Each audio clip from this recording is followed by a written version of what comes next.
greatest ally, Israel, at the International Court of Justice, downgrading Taiwan's diplomatic presence, and condoning violence and race-based persecution against minorities. I fully support President Trump's executive order to bolster the administration's efforts in combating the egregious actions taken by South Africa. To support the administration's efforts, I recently introduced the U.S.-South Africa Bilateral Relations Review Act, which would conduct a full review of our relationship with the Republic of South Africa and allow for the use of targeted sanctions against corrupt officials in the African National Congress. Secretary Rubio, have you seen South Africa align with our adversaries like China, Iran, and Russia? And do you believe a full review of our bilateral relationship would be beneficial in the U.S.'s posture and strategy toward this country? Yes, on your first two questions, and an interesting topic, and maybe even as we speak, the president is actually meeting with the president of South Africa who requested that meeting, and it will be happening today. Obviously, I'm here with you today, otherwise I would be at that. So I imagine these topics will be raised there as well. Thank you, sir. I appreciate that. And with that, I'm going to yield the remainder of my time to my colleague, Mr. McKenzie. Thank you. Mr. Secretary, in your opening remarks, you mentioned Syria and how sanctions relief was a necessary step to help Syria's interim authorities stave off imminent collapse of the country. Can you expand on how sanctions relief is being used to advance U.S. policy objectives, and also discuss potentially what conditions have been placed on Syria's interim authorities for that sanctions relief, including but not limited to things like protection of religious minority groups and counterterrorism cooperation? Yes. Well, first of all, let me say that Syria is, in many cases, when it comes to stability, the most important country in that region. And the region will tell you this. If Syria is unstable, the region becomes unstable. So we have an opportunity now, hopefully, to see a government, we hope the formation of a government, then the only kind of government that can work in Syria is one that respects and includes all the different groups, which, by the way, that's one of the advantages of Syria. There is such a thing as a Syrian national identity, and you can build on it. It is identity that until recently included close cooperation with Alawis and Druze and Christians and Sunni and Kurds.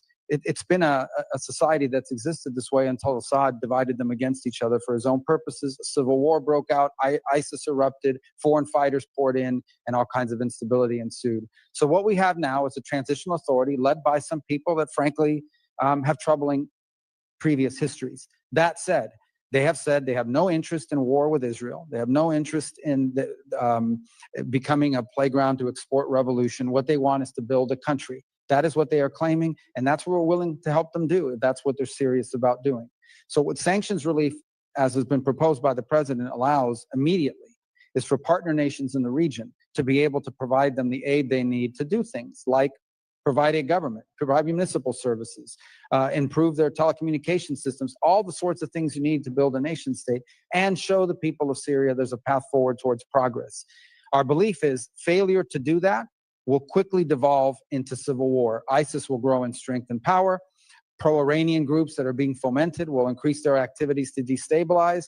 And then you've got a big problem on your hands because now you have Syria once again becoming a playground for foreign fighters, jihadists, terrorists, and the like that threaten not just Israel, not just their neighbors, but ultimately the United States.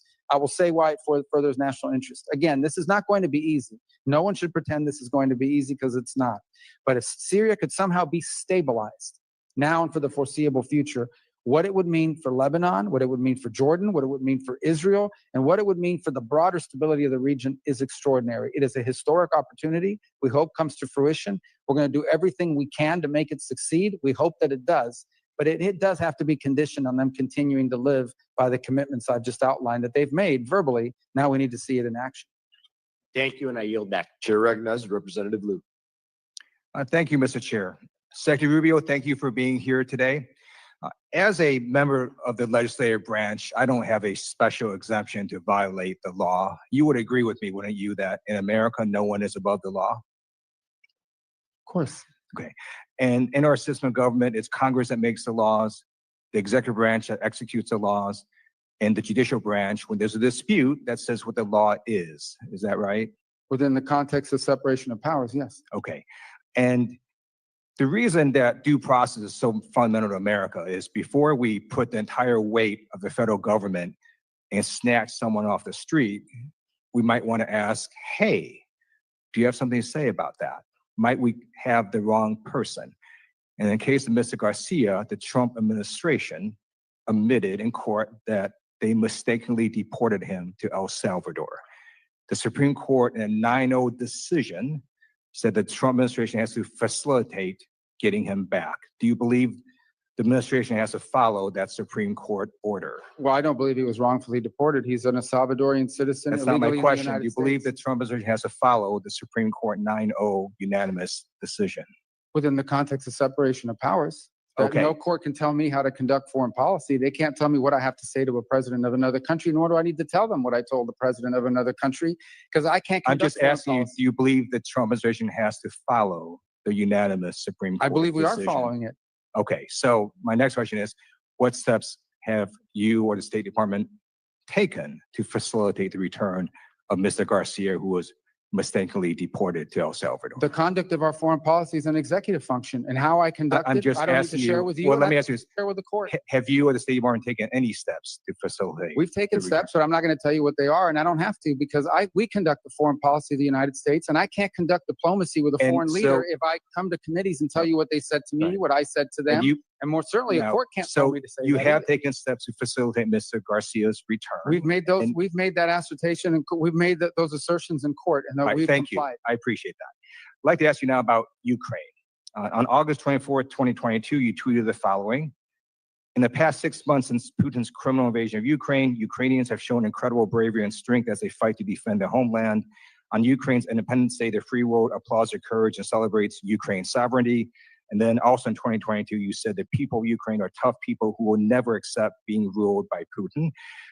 I want to ask you, I assume you continue to believe what you said in 2022, right? That we should celebrate Ukraine's sovereignty and that the people of Ukraine will never accept being ruled by Putin, right? Yeah, that's why we're trying to end the war. All right. On April 30th, 2018, you tweeted, glad to see State Department confirm delivery of Javelin anti-tank missiles to Ukraine. The U.S. should continue empowering Ukraine and other allies to defend against the threat of Russian aggression. You'd agree with your prior statement that the U.S. should continue to support Ukraine against Russian aggression, right? We've supported them more than anyone in the world. All right. Unfortunately, it appears Secretary of Defense Pete Hegseth went rogue and decided unilaterally to stop support for Ukraine earlier this year. Various news organizations reported that Secretary Hegseth paused military support to Ukraine without President Trump's knowledge. I'm going to read you from one article dated May 6th. Quote, Pete Hegseth canceled military aid flights to Ukraine just a week into Trump's second term without the president even knowing, according to Reuters. The order initially sparked mass confusion within the administration as national security officials in the White House, the Pentagon, and the State Department couldn't figure out who ordered the halt in flights. This is yet another example of the chaos and lack of cohesion that Hegseth has brought to the Pentagon from day one. Did Secretary Hegseth tell you before he ordered the halt in flights to Ukraine of military weapons? I can't comment on that because I don't remember that. I don't remember ever hearing that, to what you're claiming now. So your understanding is he never told you he was going to halt these I flights? just know we're providing them assistance now, but the war ultimately has to end. In 2016, you stated the following: from his repression of the Russian people and the assassination of his critics, to his dangerous invasion of Ukraine and occupation of Crimea, to his threats against our NATO allies in Central and Eastern Europe, to the war crimes committed by Russian forces, Putin's Russia is a threat to global stability. You'd agree with your prior statement, right, that Putin's Russia is a threat to global stability? I would agree that in my role as Secretary of State, my job is to bring Russia to the table to end a war. And that's what we're trying to do right now. We're trying to end a war so that more people don't die. Thank you. And trying to end the war, I simply note that Putin on Palm Sunday launched a barrage of missiles, killed a bunch of civilians.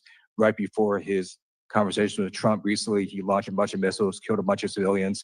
So clearly, Putin is giving the middle finger to you and to the president. I urge you to defeat Putin on the battlefield. That's the only way to get him to the negotiating table. I yield back. Chair now recognizes Representative Kim. Thank you, Chairman. Secretary Rubio, thank you so much for coming to our committee. Before I ask my questions, I would like to extend my condolences and prayer to Representative Connolly's family and his loved ones.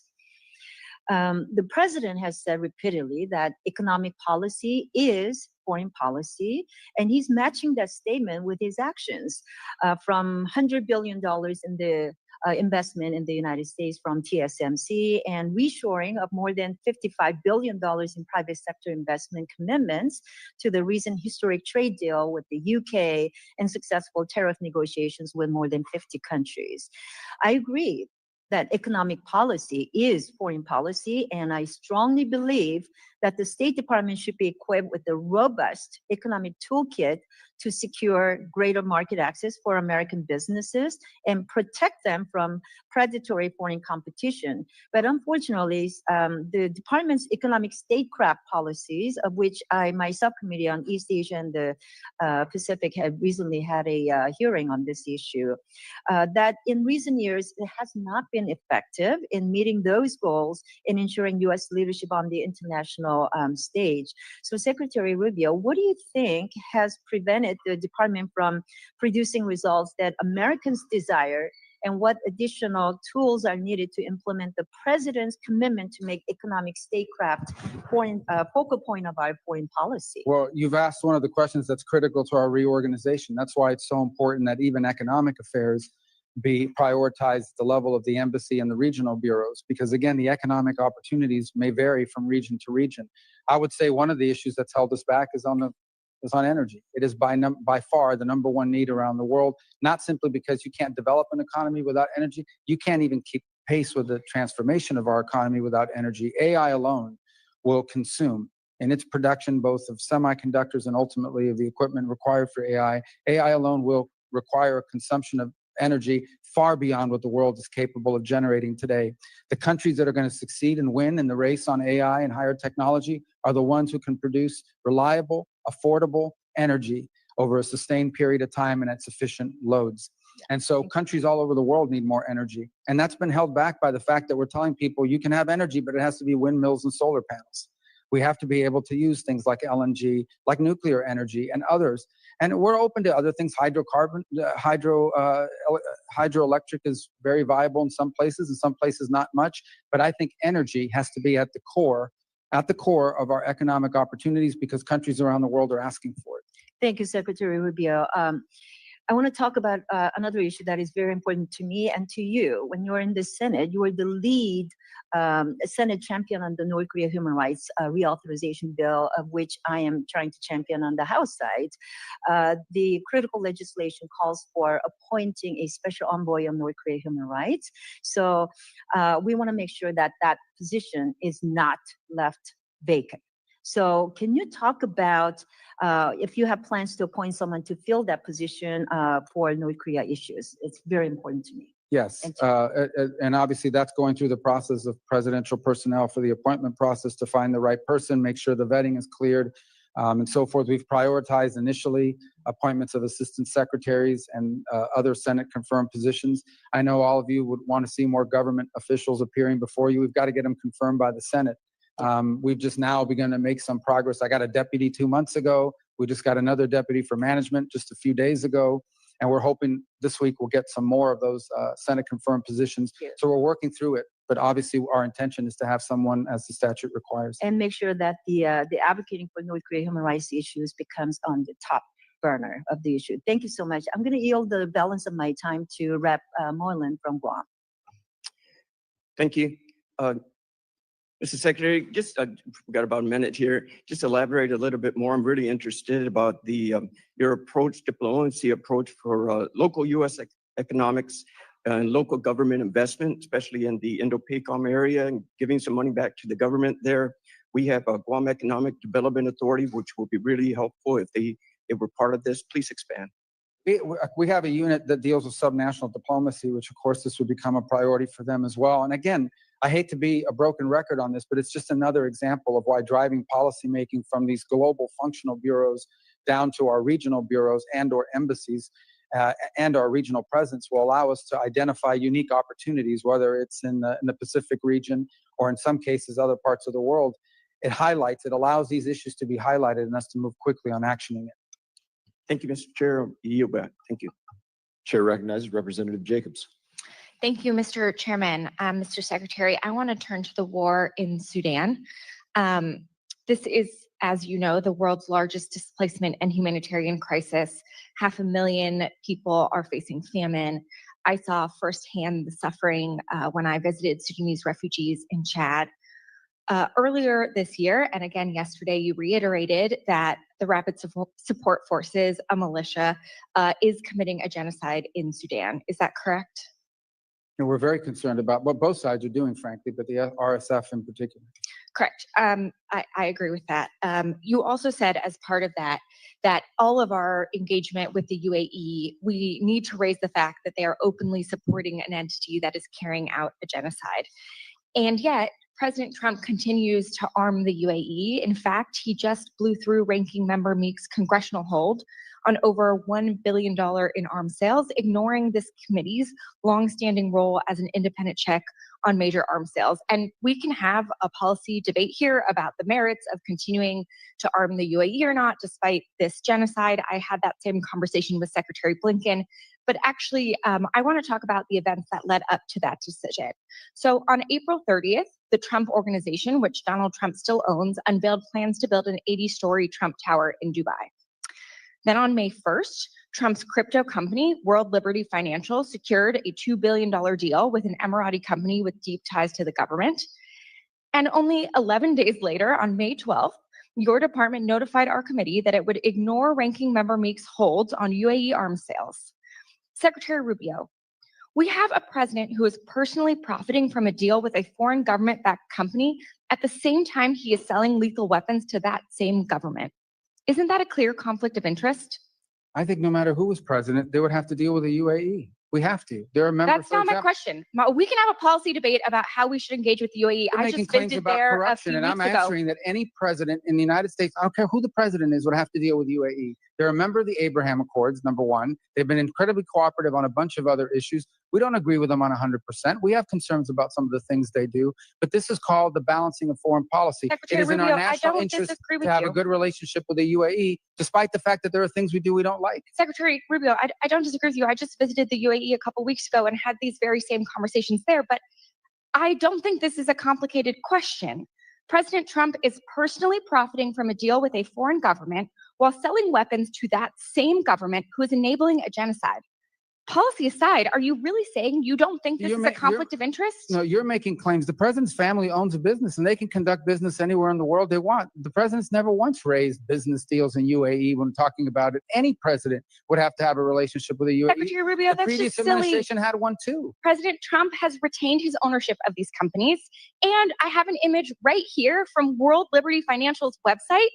So the idea that President Trump is not the face of the brand of this company on top from benefiting from them, and it literally says on the website that Mr. Trump and his family members own a 60% stake in this company, that's silly. So we can talk about the policy merits. That's not what I'm asking you. I'm asking you a very simple question.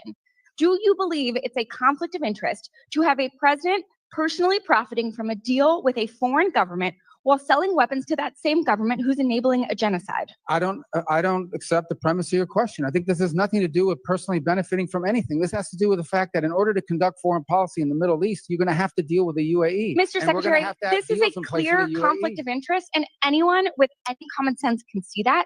The president is personally benefiting from billions of dollars of deals, and he doesn't care at all about the people of Sudan who are experiencing famine and genocide. It's shocking to me that you can't admit that.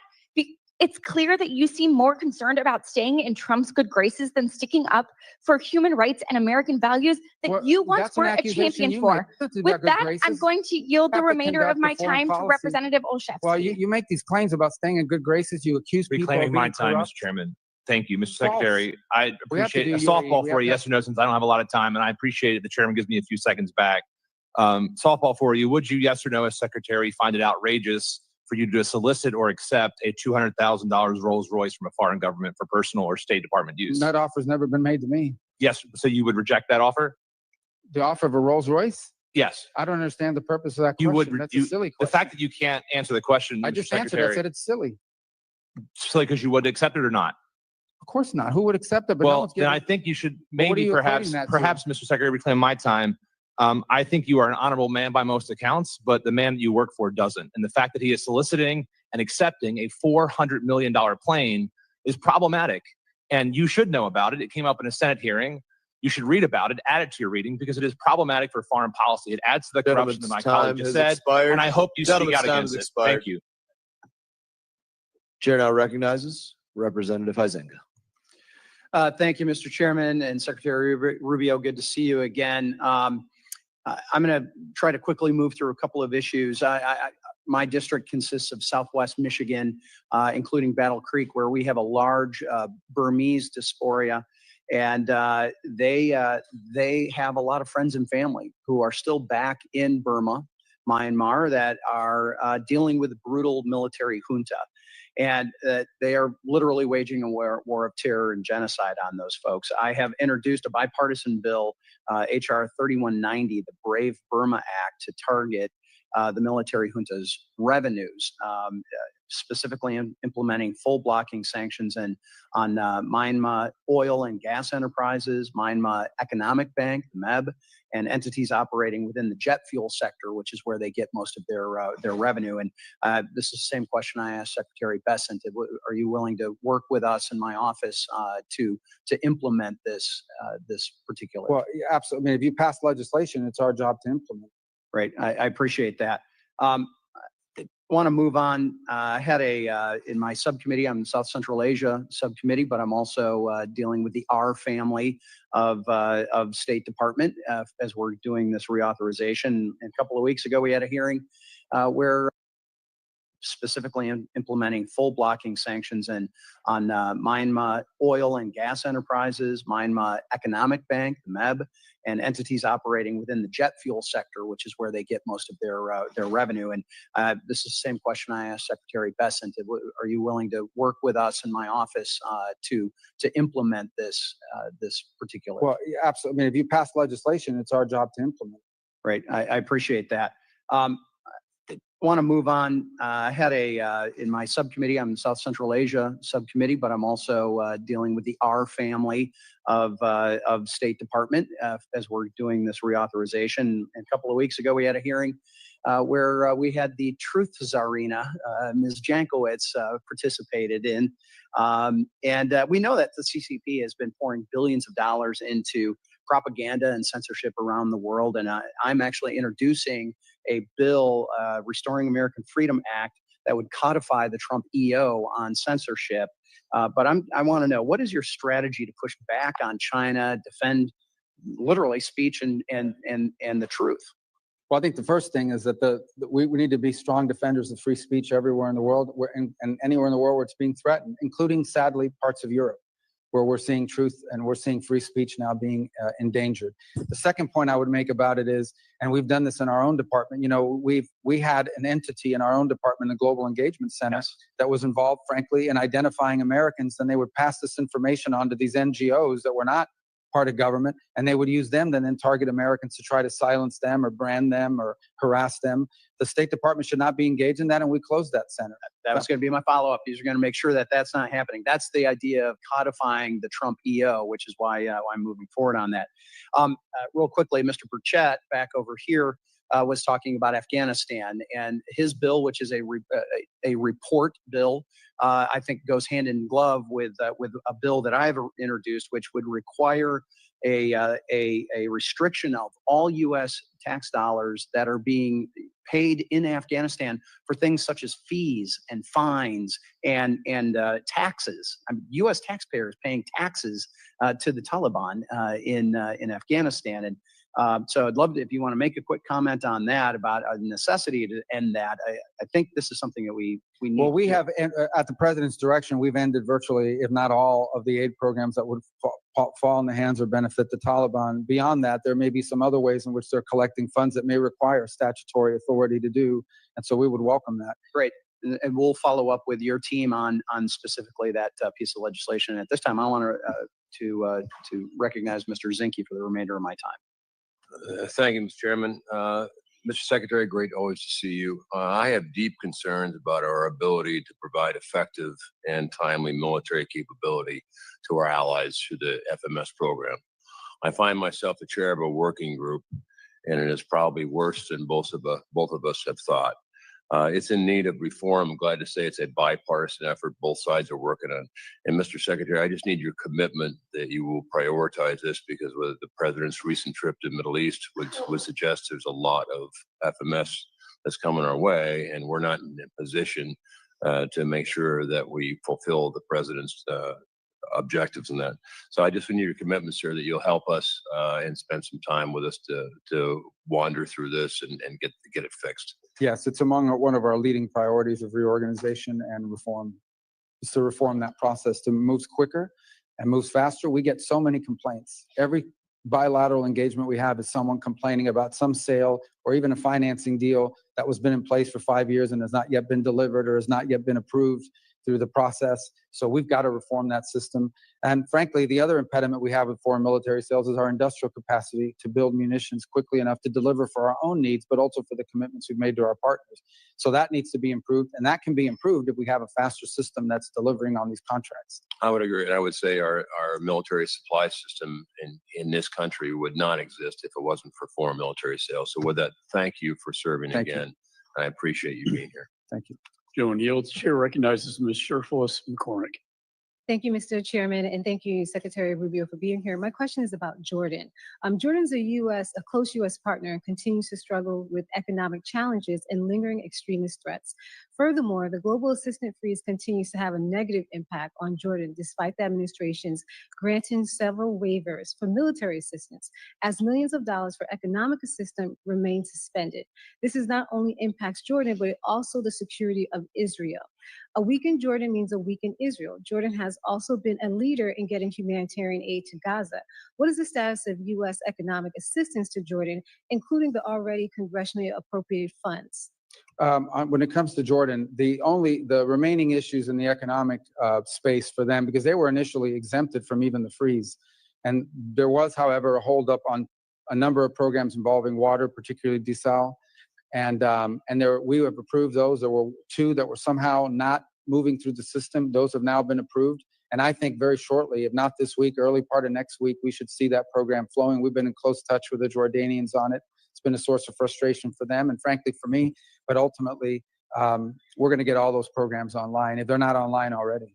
Thank you. I want to shift over to the Western Hemisphere. As Senator, we worked together several times, and I thank you for visiting the island of Hispaniola, specifically Haiti and Dominican Republic, within the first moments of being in your position. The recent designation of Haitian gangs as foreign terrorist organization, it sends a clear signal that what their actions are unacceptable and we won't be approving of them. But I have some concerns, and we sent a letter over with Ranking Member Meeks about making sure that it's actually punishing the gangs and not punishing the people. Specifically, we want to make sure the gay. Yes. So we think that designating them was important because, as both you and I know, there are individuals, including living in our home state, who are in cahoots with some of these gangs. And we can talk broader about the Haiti problem because it's something I feel very passionately about. But on the point you're trying to touch on, and let's be frank here, we are concerned that humanitarian groups, in order to distribute humanitarian aid, are often charged, for lack of a better term, tolls. You got to pay the money to let them go. Will that make them subject to sanctions because they paid somebody money to let them go through? That is not the intent of these sanctions, and we don't intend to punish them. The fundamental challenge we have in Haiti is that none of our existing international mechanisms are built for this problem set. Our international mechanisms are largely built to keep warring factions, ideological factions, tribal factions, political movements from each other. This is a country that's being threatened by 35 to 40,000 members of a coalition of criminal enterprises. It's basically controlled by organized crime. It's a very different mission set. So we're undertaking right now a substantial review across the interagency of what options exist to tackle a country that's being taken over by a mafia, for lack of a better term. They don't care about governing the country. They just want to control territory. So if there's no government, there's no one to, it's like allowing the mafia to take over the 5 boroughs of New York. That's what they're thinking. So I also want to make one more point. Why do we have an OAS if the OAS can't put together a mission to handle the most critical region in our hemisphere? And we're going to challenge the OAS to let's build a mission with regional partners to confront this. We're grateful to the Kenyans, but this is a regional problem and it should have a regional solution. Well, that takes me to my next question also when it comes to Haiti. There's an underlying June deadline when it comes to the MSS. Could you please tell us any way you're trying to handle that? Yeah, we're going to continue to be supportive of that mission for 2 reasons. Number one, because it's the only mission. And number 2, because of the Kenyans, and they've been very brave in their willingness to do it. And number 3, because who's going to join a future mission if the previous mission was abandoned? But we don't believe the MSS mission is going to solve this problem. It could be part of the answer, but it won't alone be the answer. I have a lot of questions, so I'm going to run through it. The next one I want to ask you is also the biggest issue we saw with the mission is their inability to actually fight the actual gangs. Is there going to be any amendment or changes to give them the ability to fight, or is there another option you're pursuing? Well, I think there's two limitations. One is the mandate that's been provided to them to be defensive in posture. Unless you go out after these gangs, I mean, just to be frank, these 30, 40,000 gang members have to be eliminated, put in jail, eliminated. You got to get rid of them. As long as they're around, you won't be able to have stability in the country. The other is capacity. They've had complaints about some of the equipment they've been provided. So it's a combination of not having a force posture, not having the legal authority, and not having the appropriate equipment they claim to be able to conduct some of these missions. And my last, since I have 1 minute, I wanted to turn towards Africa. I'm happy you talked about energy security. Specifically, when it comes to energy security, we have to make a forward movement when it comes to Africa because they have so many minerals. But I'm afraid some of these, our diplomatic footprint has been reduced. And I'm happy to hear that the U.S. State Department is going to have a 6-point plan to bolster trade, but I still have concerns. So I wanted to ask you a few questions to see if you'd be able or willing to support this. Increasing funding to support commercial diplomacy, would you support that? We want to increase commercial diplomacy. I don't know if we need more funding to do it, but we can certainly, we certainly want to make it a higher priority. And also increasing funding for financial institutions to support projects and de-risk those economies. There are many different companies who would like to invest and help us build that footprint by having more economic relationships with Africa so we can have more of a partnership in trade. Would you support increasing funds to those financial institutions? Well, I actually think those would lend themselves to both the Development Finance Corporation and potentially Millennium Challenge Grant opportunities outside of the traditional aid. I think Africa is looking for development. They're not looking for charity. And by the way, we have not reduced any diplomatic footprint other than in the DRC. We had to remove some people because of riots outside of our embassy. Well, so my understanding is that you guys. Gentlelady's time has expired. Thank you so much for your time. Chair now recognizes Representative Baird. Thank you, Mr. Chairman and Mr. Secretary. It's good to see you and appreciate all that you're doing. Thank you, sir.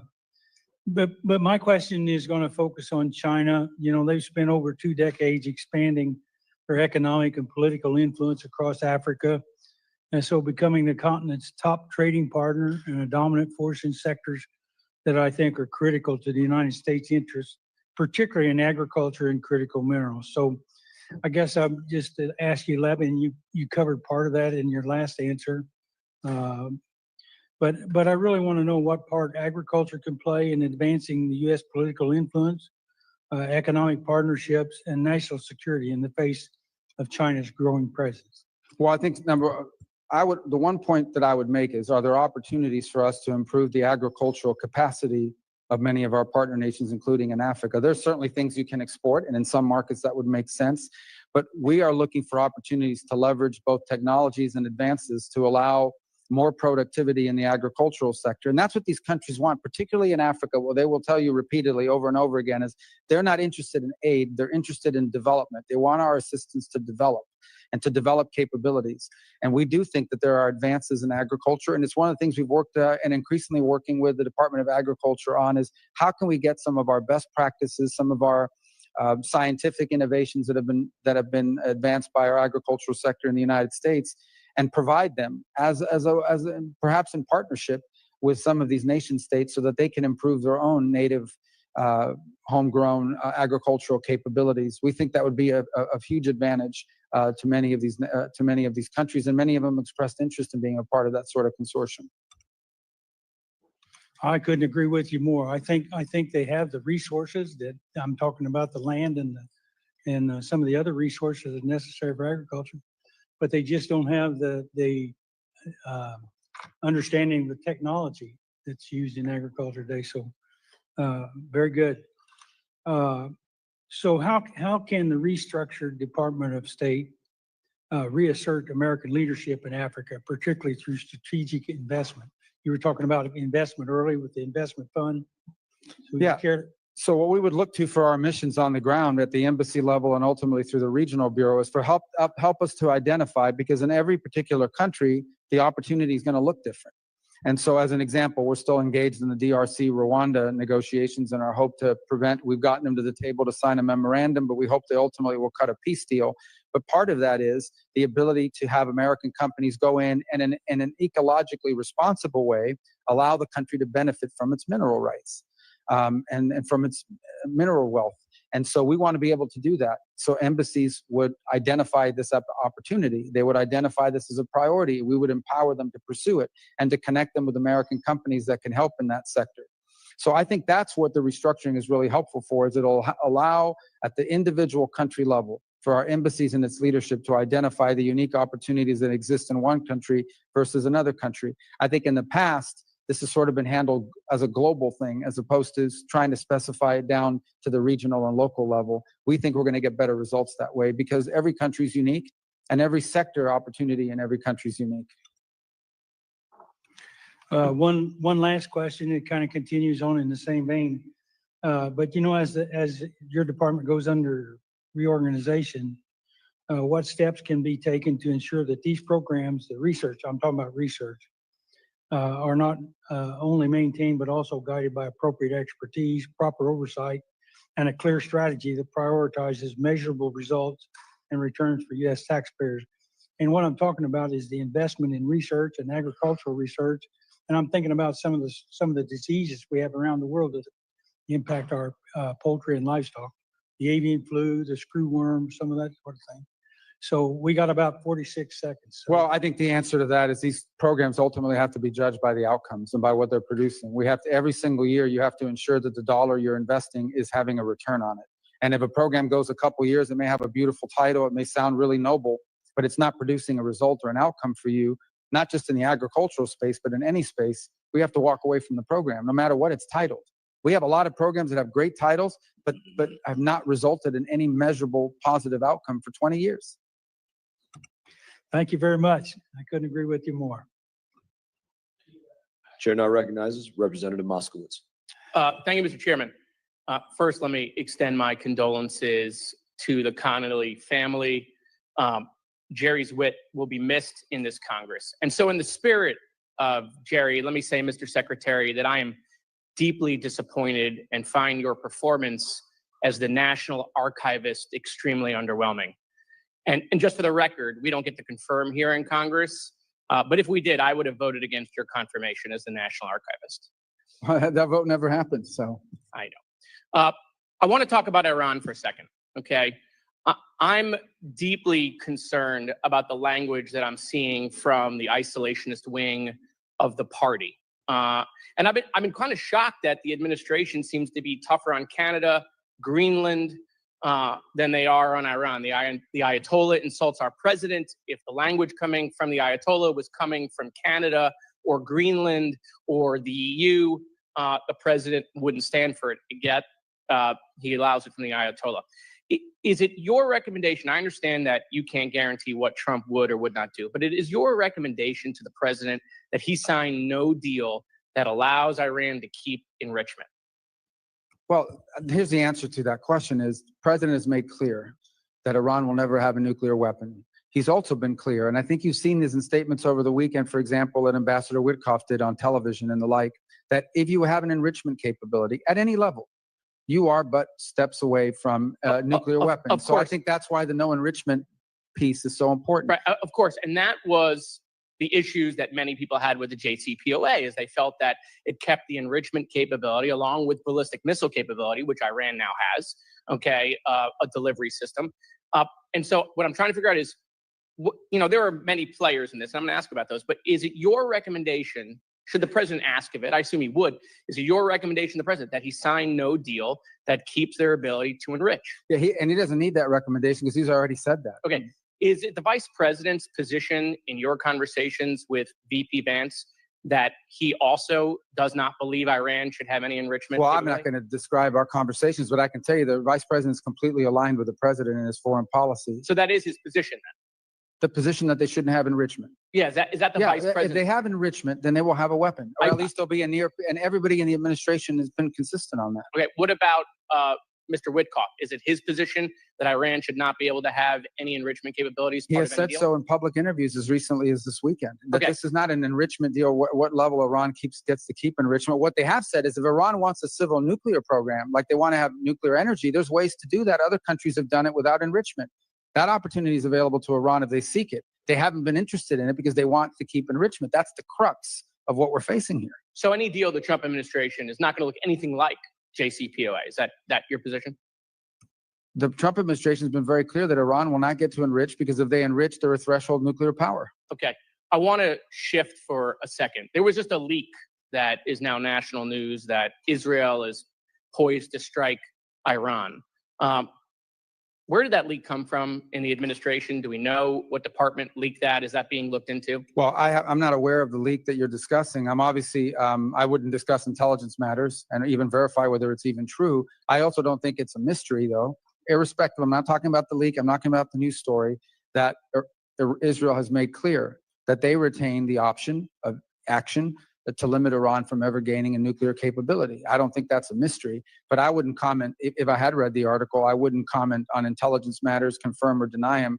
As far as leaks are concerned, I don't know. I read stuff in the news every single day that I look at and say, I don't know where these people are coming up with. I mean, they're given polygraph tests in FEMA to determine where leaks are coming from. That's been well reported and not disputed by anyone in the administration, that they're literally going employees, sitting them down, putting them up to a polygraph, putting them up to, an oxygen monitor, trying to test their heart rate to figure out if they're leaking to the media. Is that sort of same application that is happening in FEMA going to be applied to the national security team and to the State Department to figure out who is leaking?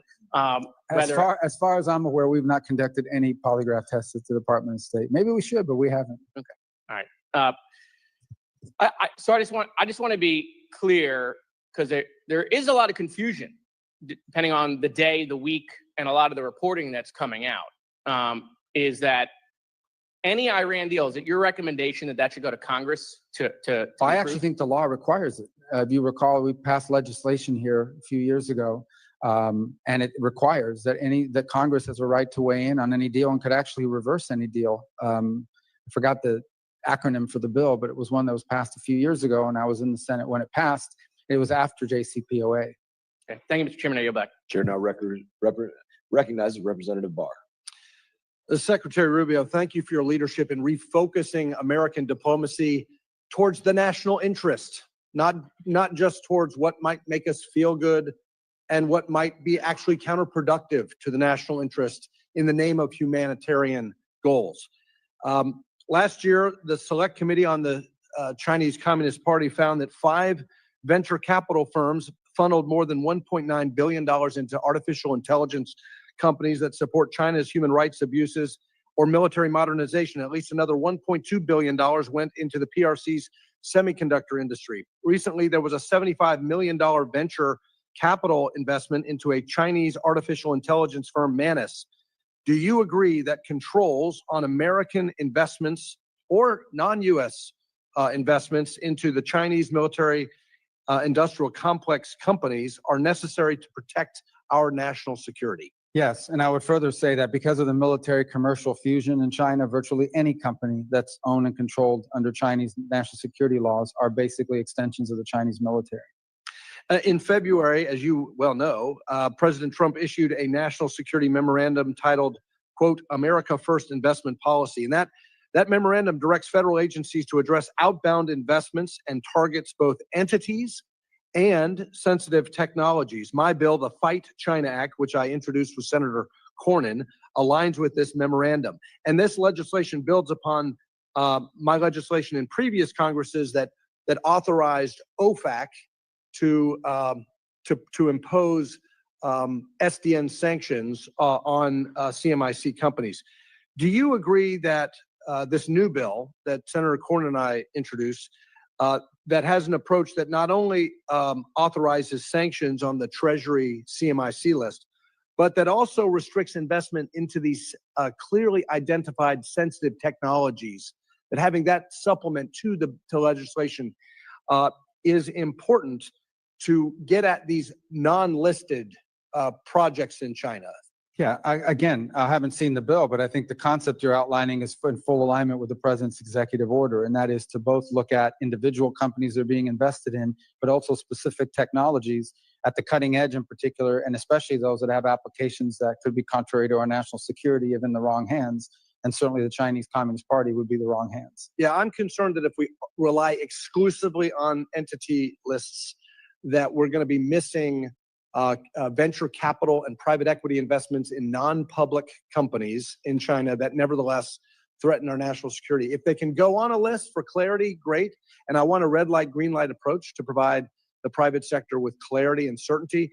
But I do think we're under inclusive if we just rely on publicly traded entities on these lists.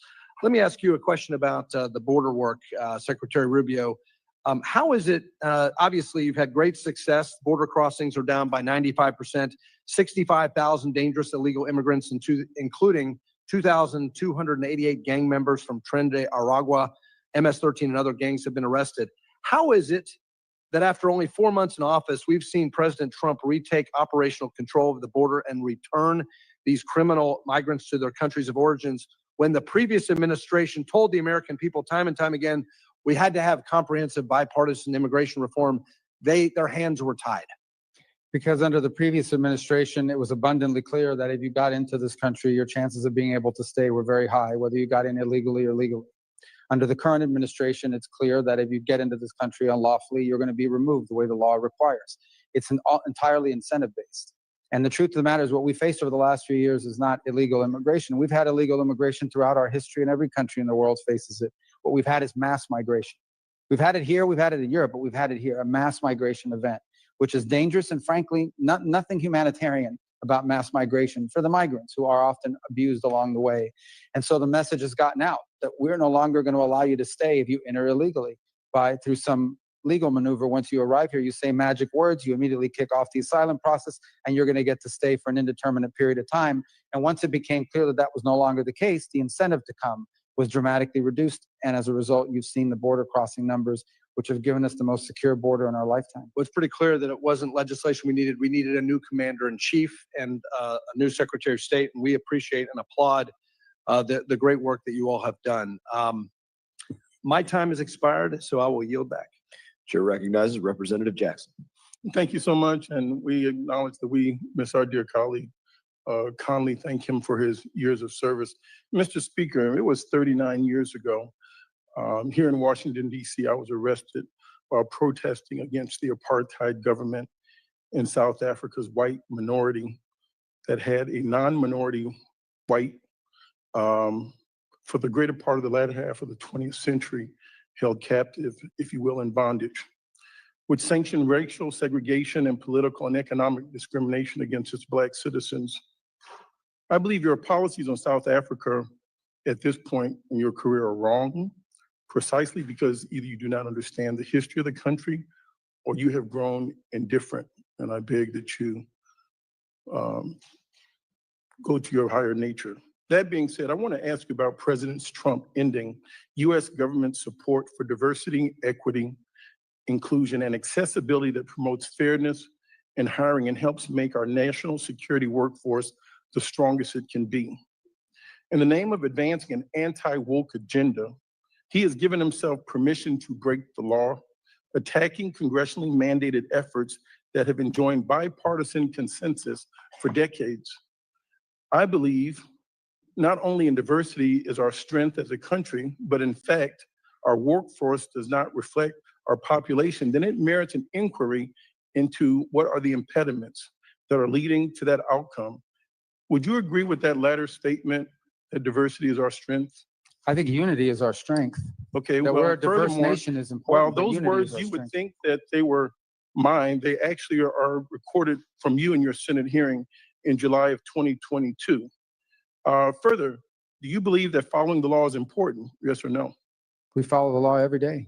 Okay. Well, you wear so many hats. It must be difficult to keep track of all the laws that you have supported. But yes, you did vote in favor of the bill. And I want to read a section of the bill that you did support. It's section 5403 of the 2022 NDAA requires that the State Department to strengthen recruitment of people belonging to underrepresented groups.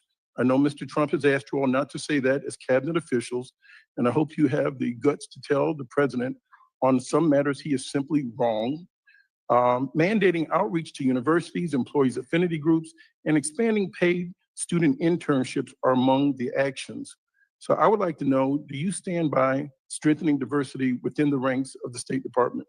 I stand by hiring the best people to do the job, irrespective of their background, the race, So color, you're going creed. against the That's very the law American that you way. had once supported, which I find highly contradictory and hypocritical. I hope that you would have the courage of your convictions, be the Marco Rubio, the senator that we knew, and not the Secretary of State that is now capitulating to that of a tyrant and that of Donald Trump. At The this point, president's I would not a like to tyrant. He yield was my elected by the balance of my popular, he was time elected to by the that voters of of the United the Honorable States. Sarah McBride, and I thank you so much for your time.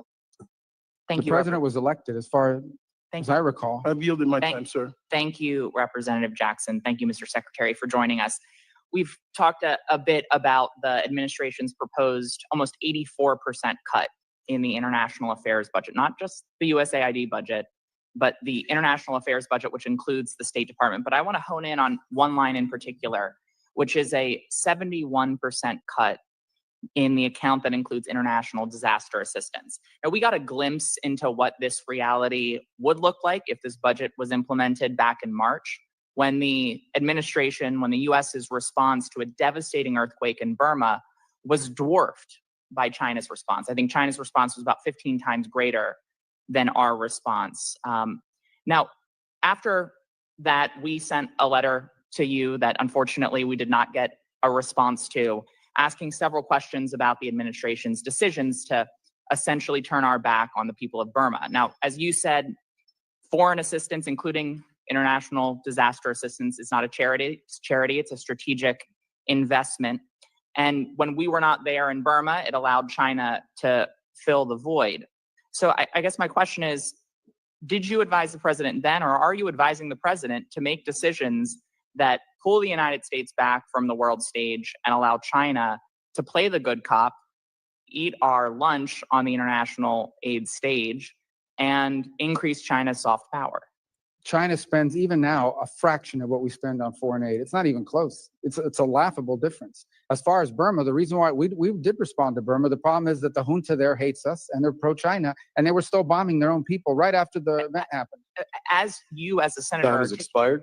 I yield back, Chairman. Representative Davidson is recognized. Thank you, Chairman. Mr. Secretary, thank you for being President Trump's Secretary of State. People back home love you, think you're doing an awesome job, and they would want me to relay that to you, and I certainly feel it as well, so thank you.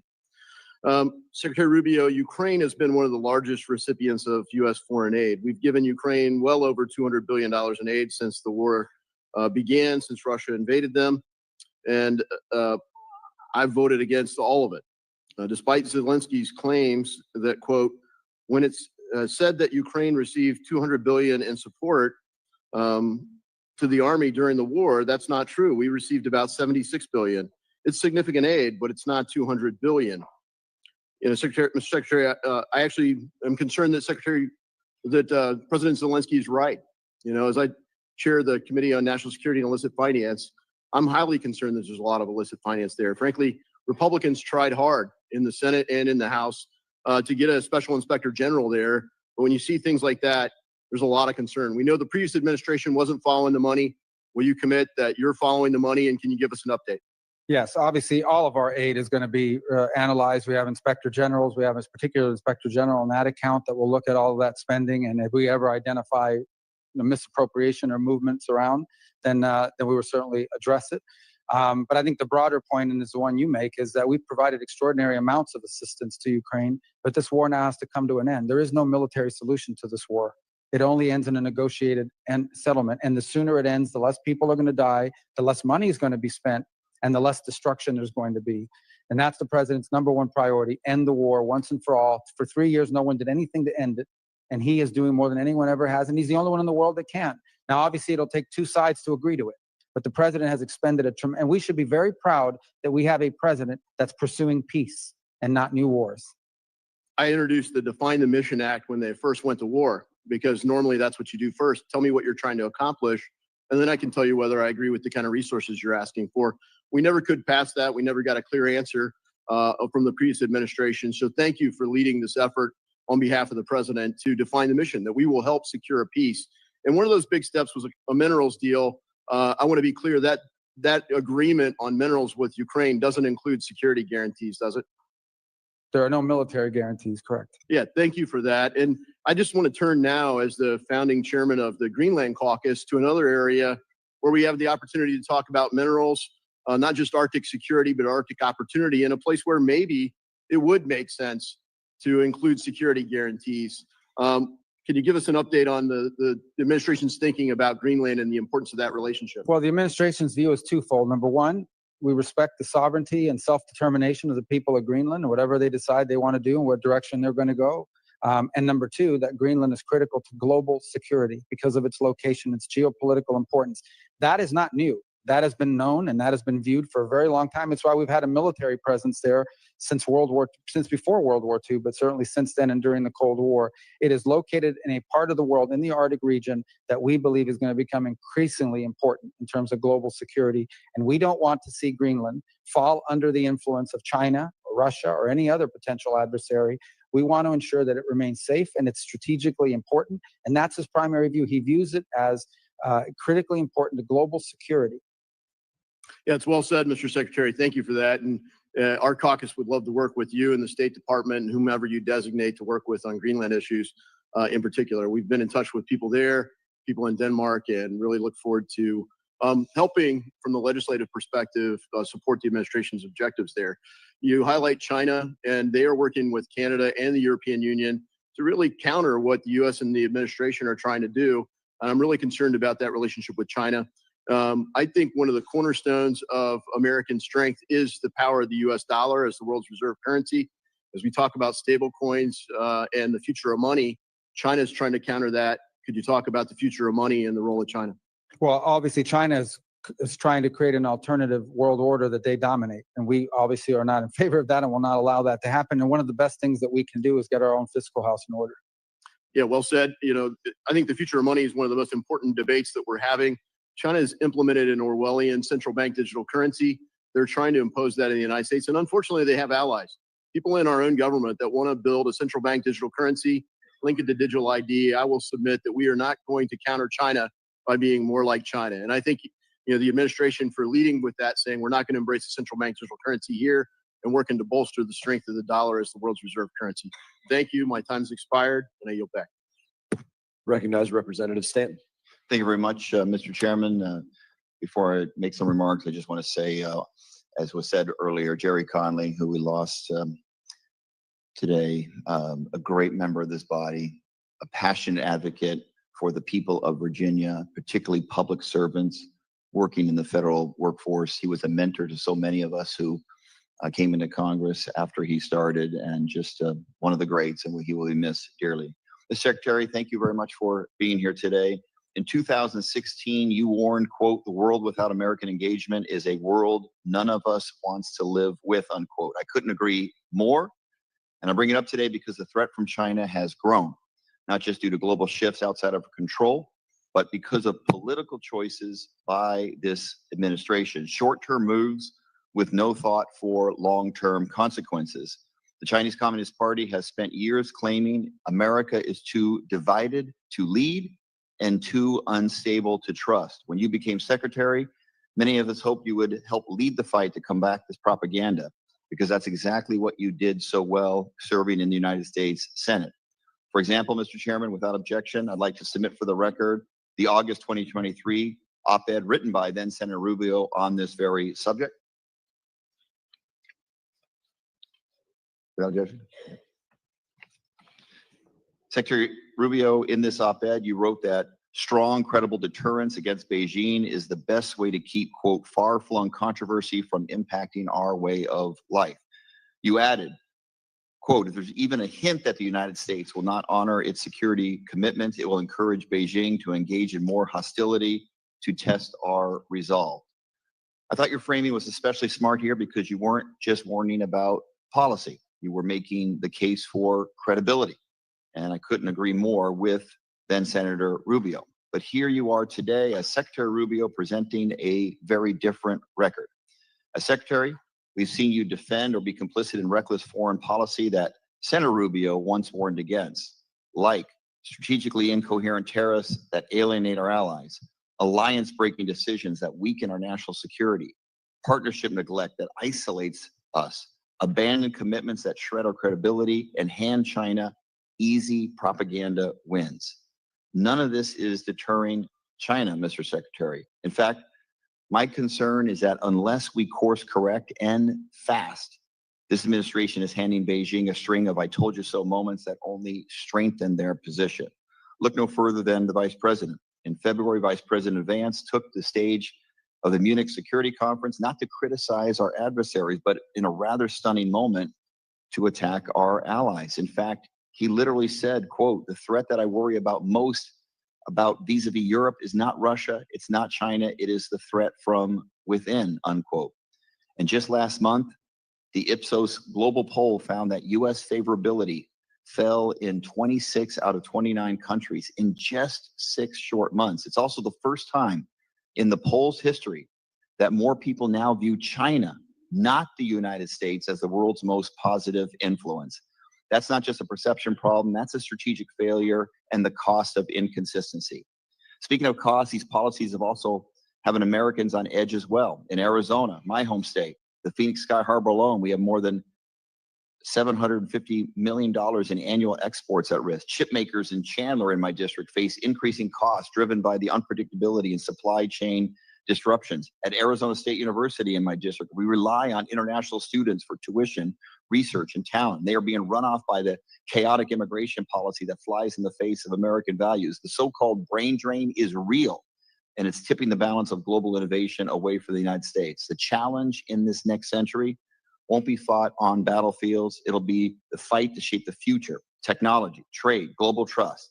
And if we keep turning our back on what makes America strong, we risk giving China the upper hand.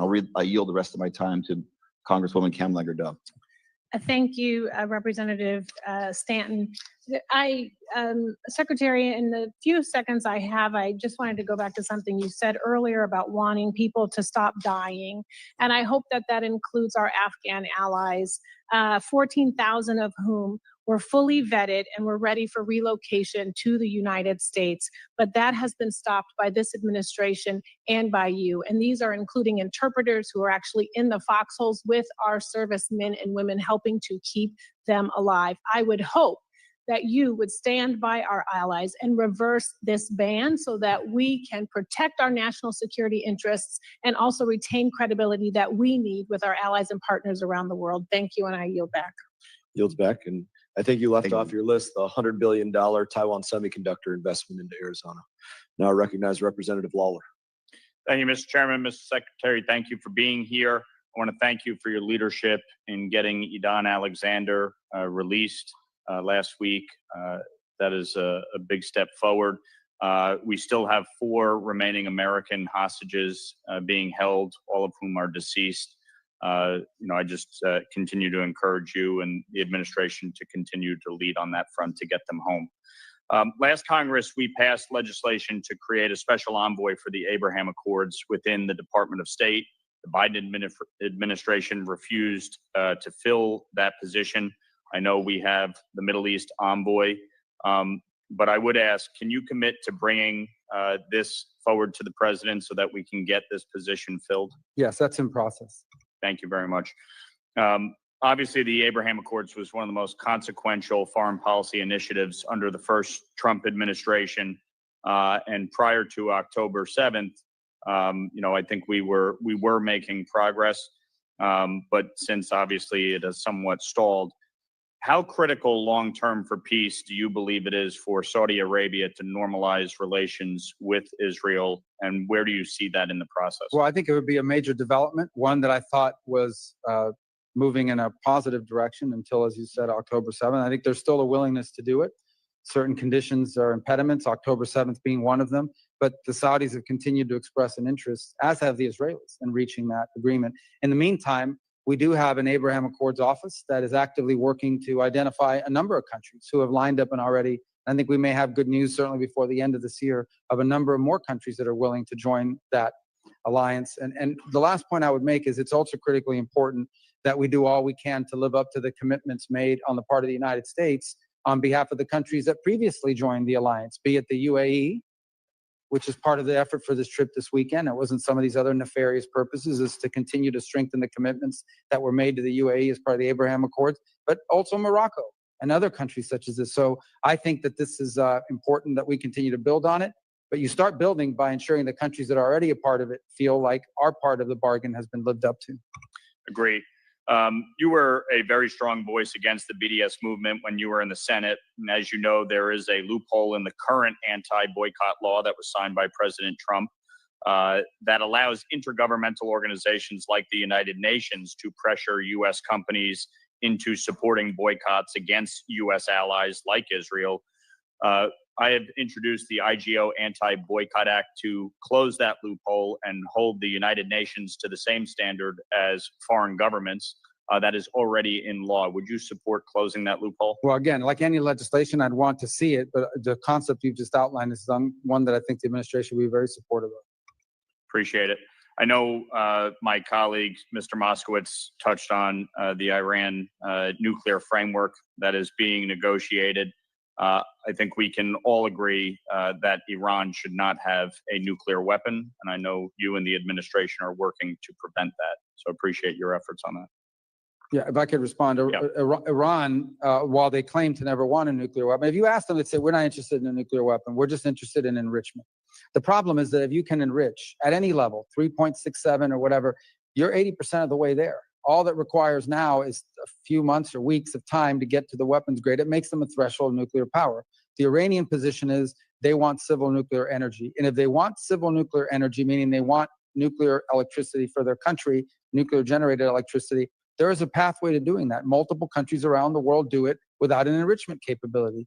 If, on the other hand, they want an enrichment capability, then that makes them a threshold nuclear weapons power, and that's an unacceptable outcome. And that's the reason why we have a problem with what they're doing now. And it's the reason why the president is imposing maximum pressure. Every single day, increasing number of sanctions are going on. And it's the reason, by the way, why the E3, the European three, are on the verge of instituting snapback sanction provisions against them by October of this year. I want to thank you. When it comes to maximum pressure, last Congress, you and I led the SHIP Act. We passed that into law. And this administration has already taken significant steps to enforce the SHIP Act, as well as the Iran-China Energy Sanctions Act, to go after the financial institutions facilitating the trade. We previously, in a markup, passed the Enhanced Iran Sanctions Act to expand the authorities. Would you support that effort to continue to provide the administration with enhanced capabilities to crack down on this illicit oil trade? Absolutely. Very good. Thank you, Mr. Secretary. Thank you, Mr. Chairman. Representative Costa. Thank you very much, Mr. Chairman, for this important hearing today. I, too, like many of our colleagues here today, mourn the loss of our dear friend, Jerry Conley, and our thoughts and prayers go to him and his family. Mr. Secretary, there are a couple of different issues I want to touch upon here that have been raised, but I would like clarity on. First of all, would you agree that the transatlantic alliance, the partnership post-World War II, has been a hallmark of freedom throughout the world? Yes, and it continues to be a strong feature of our foreign policy. Yes. You said that you had not discussed post-closures as it relates to those in Europe as part of your overhaul of the State Department. 4 are in France, 3 are in Germany, 1 in Italy, 1 in Portugal, 1 in Brazil, not Europe. But and then I thought you said that no determination has yet been made with those post-closures. There was an article. Some of these are cultural places, like I forget the exact ones, but they're not even embassies or consulates. But they're not being closed. But I don't know where these things are coming from. I mean, people are putting stuff out there. Now, if listen, you could respond with a letter on that point, I would appreciate that. Sure. Well, I can tell you this. If the Consul General I know in Portugal is our oldest. What's that? And the Consul General's post in Portugal is our oldest historically. I don't know where that's coming from. I mean, that's okay. A press report. We'll clear that up later on. Mr. Secretary, America has been the beacon of light for democracy post-World War II, certainly. And almost every president has been used as a voice of a defender of democratic principles. Do you agree that China and Russia are adversaries today, along with Iran, I might add? I think both. Well, there's no doubt in the case of China seeks to replace us on the world stage as the world's most powerful country. In the case of Russia, they clearly do not support a world order in which the United States plays the role it's currently played. So they're an adversary in that front. In the case of Iran, they're a threat to regional peace. I wouldn't say they're a global threat, but they're an increasing threat. No, I understand. And I would even go further. I consider today modern day Russia a syndicate masquerading as a country with a mob boss called Putin. And so in these negotiations, I want to do a comparative analogy. The president has indicated that with Iran, as we've noted, that maximum pressure are the tactics that will be used to engage Iran to ensure that they do not obtain nuclear capability. Is that correct? Maximum pressure on Iran? Right. As compelling them to not seek a nuclear weapon? Right. Correct. Or the alternative is worse? Yes. In the negotiations that the president is trying to seek a ceasefire and a peace between Ukraine and Russia, I would like to ask you why the president has not considered using maximum pressure on Russia to ensure, which we have the ability to do so. Sanctions are being considered, as you know, over in the Senate, additional sanctions, to pressure Russia into a ceasefire mode and to a peace agreement, realizing that they've broken the last 3 agreements they've had with Ukraine in the last 20 years. Well, I think the president has made clear that he understands clearly he has options with increased sanctions on Russia if necessary. He would prefer that they agree to a peace deal. And so it's a process of trying to encourage them to reach peace. If ultimately that doesn't work, the president has publicly stated he's very well aware of the sanctions options, devastating sanctions options that he has. And I just want to make sure that we're clear about this because we have leverage on Russia. And it's not clear to me that we're using it in the same sense that we're using it with Iran. And I think, frankly, we and our allies must be together in defending democracy. And certainly Ukraine is a democratic and tending to become more democratic, wants to join with the West, with the European Union, as well as ultimately with NATO. And I think Poland, Romania, and the Baltic states are watching very carefully to America's commitment to Ukraine. Let me go on quickly here. The effort was raised, and you commented on Armenia and Azerbaijan, another country that Azerbaijan that has not kept its commitments in the Minsk Accord. We've tried to get Republican and Democratic administrations to forego the waiver on Section 907 on military aid to Azerbaijan. Finally, last year, the Biden administration rightfully refused to issue the waiver. I think it should be permanent. What is your position, and will you commit to not resisting Section 907 waiver again this year that would block military aid to Azerbaijan? Well, we haven't made a determination on that yet because what we're focused on right now is getting them to agree to a peace agreement that does not cause them to invade a neighboring country in Armenia. We would like to prevent that from happening. The president's very committed to preventing wars, and we've tried to outline to both sides, especially the Azerbaijani side, the tremendous benefits that would come from signing a peace deal and not engaging in a war that we would find to be destructive, counterproductive, and the last thing we need right now in the region. And Armenia is looking for our help and our support. Representative Kane is recognized. I yield back the balance of my time. Thank you, Mr. Chairman. And Mr. Secretary, it's good to see you here today, and thank you for joining us. As we evaluate the State Department's budget and posture, we must ensure that its structure, priorities, and resources are aligned to effectively advance U.S. national interests. That includes ensuring global health assistance is targeted, transparent, and focused on delivering life-saving care where it is needed most.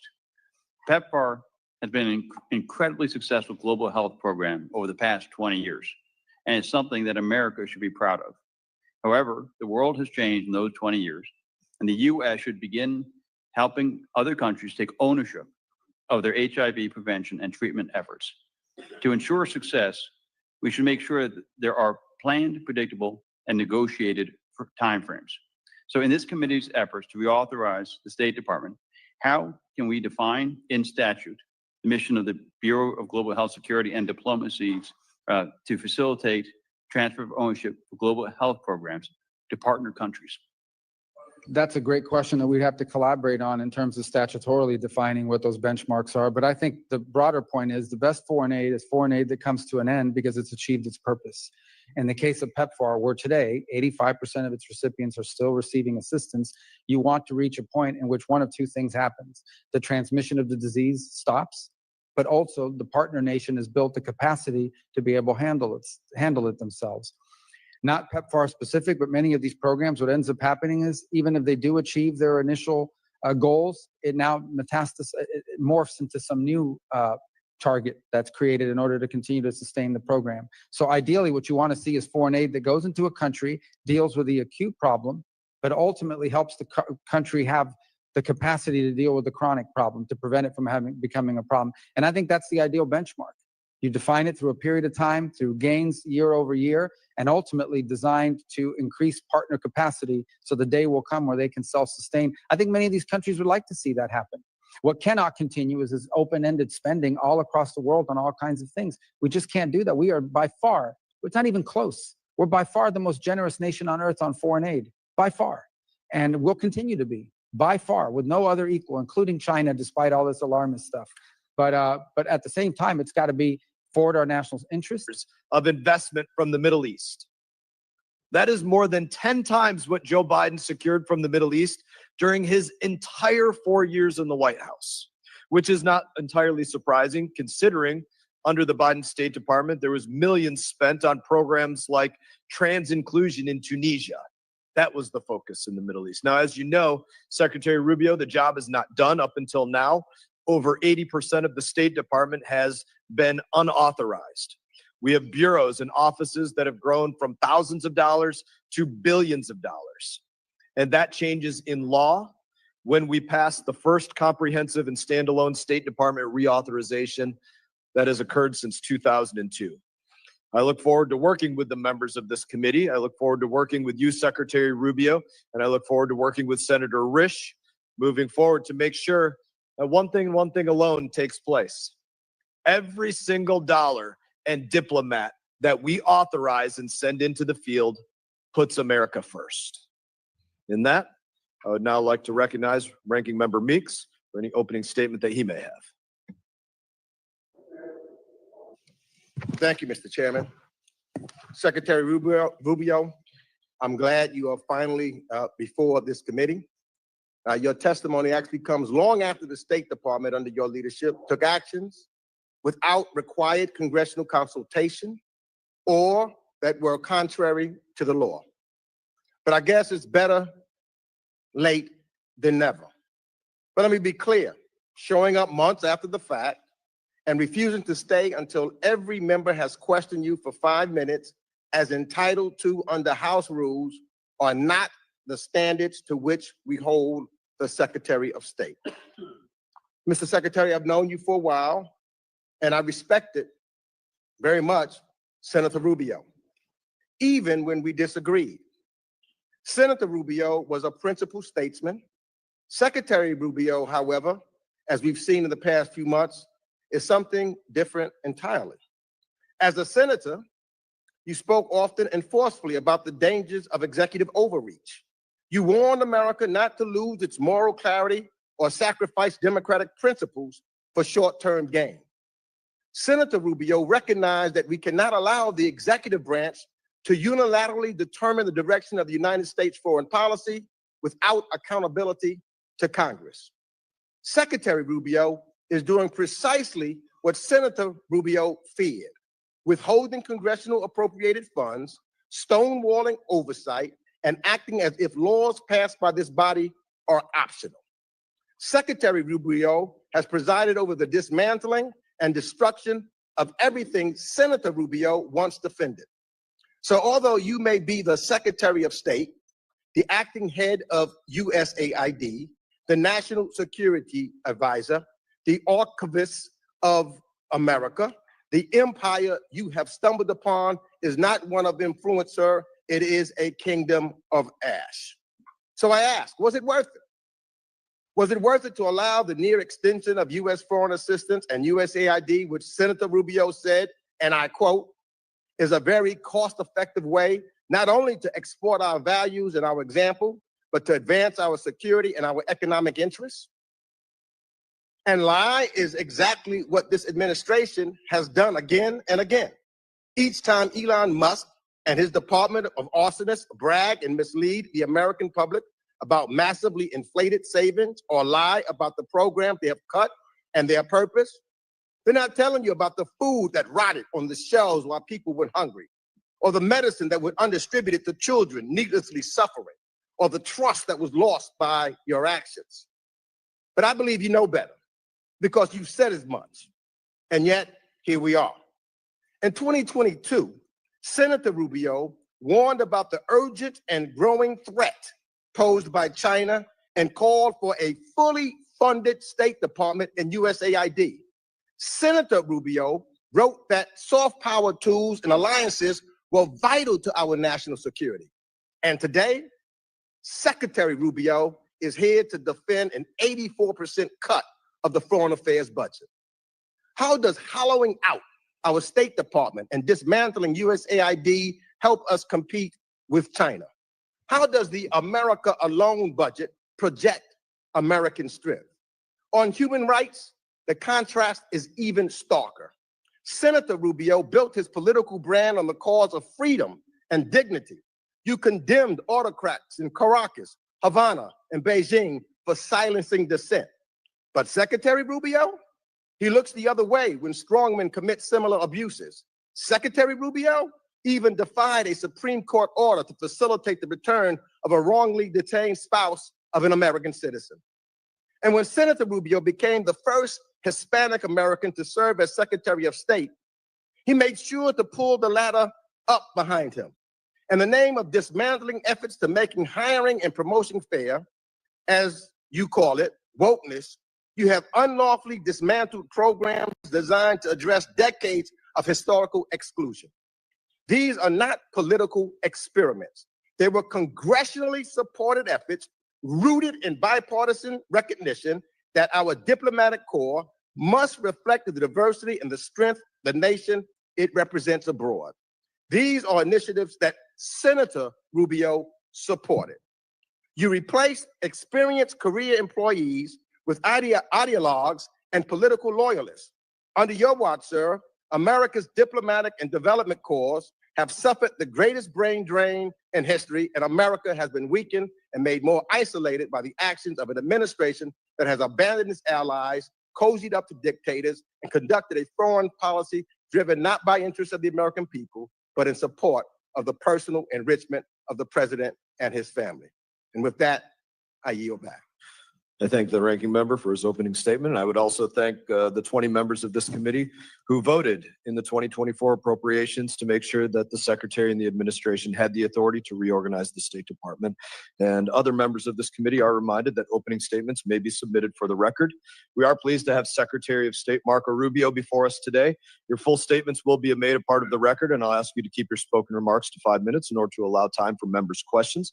And I now am proud to recognize Secretary Rubio for any opening statement that you may have. Thank you. I appreciate the opportunity to speak to you today. I'll try to stay under the 5 minutes and so we can get time for questions here.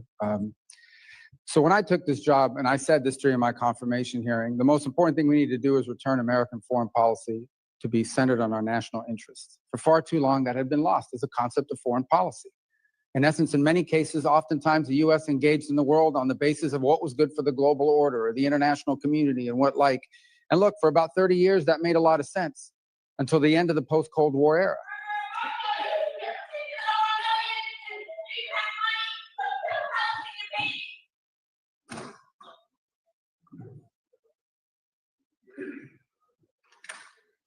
So that made a lot of sense for a long period of time during the Cold War. But then we entered the post-Cold War era, and the war and the world order has rapidly changed. We entered a new era about 12 or 14 years ago, and we entered an era of near-peer competition, where for the first time since the end of the Cold War, the United States had a near-peer competitor and adversary in the state of China. And we need to confront that. And our foreign policy needs to be geared around that and on the realities of this new world. And so what that means is we have to have a State Department that can deliver on a foreign policy that is rooted in the national interest of the United States. To defend the national interest of the United States requires us, number one, to make sure that every dollar we spend and every action we take has to have measurable outcomes that deliver for the American people. They have to either make our country safer, or they have to make our country stronger, or they have to help make our country more prosperous. It has to do at least one of those three things. And ideally, whether it's a program or a measure that we take, it should do all three of them. Now, what that means is that there are some great causes in the world. There really are. There are some great causes. There are some horrifying things that are happening on the planet. America cannot solve every single one of them. What we need to focus on is prioritizing our foreign policy to those areas that are in our national interest.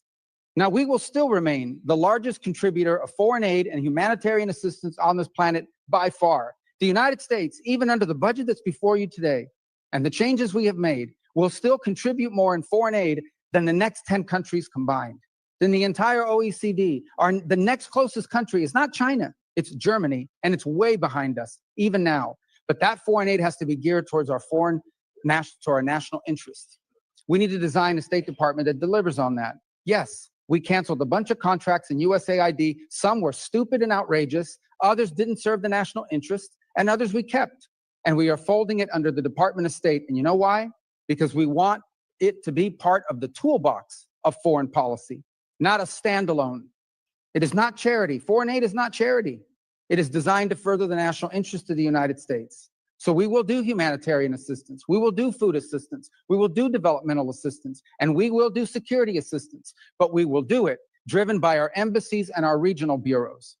Because what those issues mean look very different in Guatemala than they may in Chad or in Kenya or in some other part of the world in the Indo-Pacific.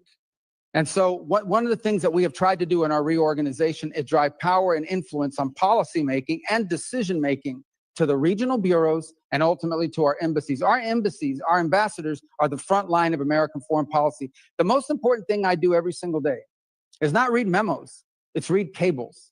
Every night I get 10, 15 select cables from stations around the world, different embassies.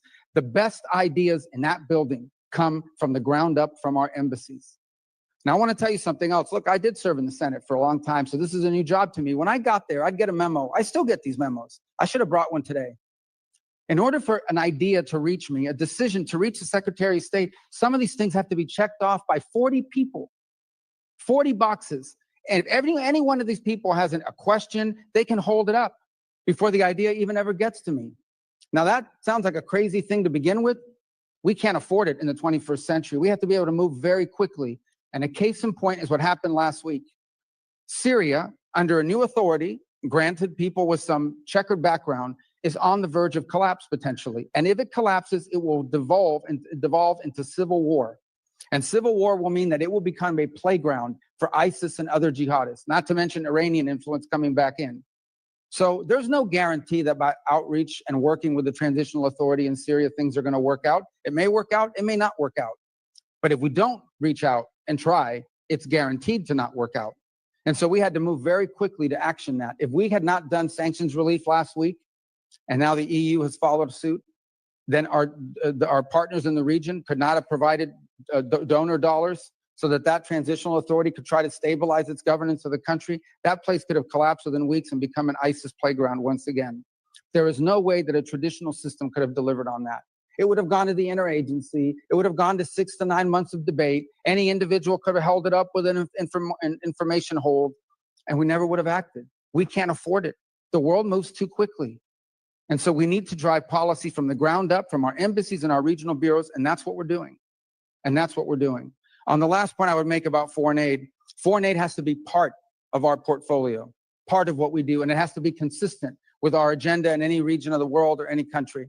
And oftentimes you will find, and maybe some of you have found when you travel, you go talk to an ambassador and they will tell you what USAID was pushing and what they are pushing in the country are not just different, they're in contradiction. And in many cases, USAID programs were undermining the mission of the embassy. That's a fact. And I've heard that over and over again. I've heard it in the Caribbean basin, and I've heard it in other parts of the world. I am not the first Secretary of State that wanted USAID and foreign aid to be under the Department of State. I'm just the first that's been able to do it. And I'm glad we've done it, and it will deliver better foreign policy and, frankly, more accountability and more oversight opportunities for your committee down the road. Thank you. Thank you, Mr. Secretary. And I'd love to see that tree of 40 people who in the last administration signed off on things like a transgender job fair in Bangladesh for $800,000. I'd love to see that list.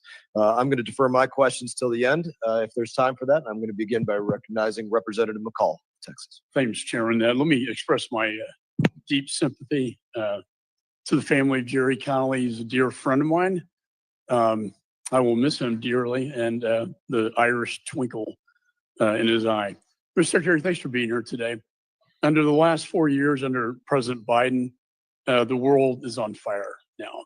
From the debacle, the evacuation, poorly executed from Afghanistan, which then led, I believe, to Putin's invasion of Ukraine, the largest land invasion since World War II in Europe, to the Middle East on fire now, October 7th. I commend you for trying to seek peace in these hotspots, including the Indo-Pacific, which probably presents the greatest threat. I would be clear-eyed with Mr. Putin. I personally don't think he's negotiating in good faith. The Ayatollah cannot be trusted. In fact, it was recently reported that they got their proxy Hamas to invade Israel on October the 7th to derail the normalization talks between Israel and Saudi Arabia. Let me go to the 1961 Foreign Assistance Act. It was initially created to counter the rise of the Soviet Union. Today, I believe it should be used to counter the influence of Communist China around the globe. And that's a core mission I know you support, as do I.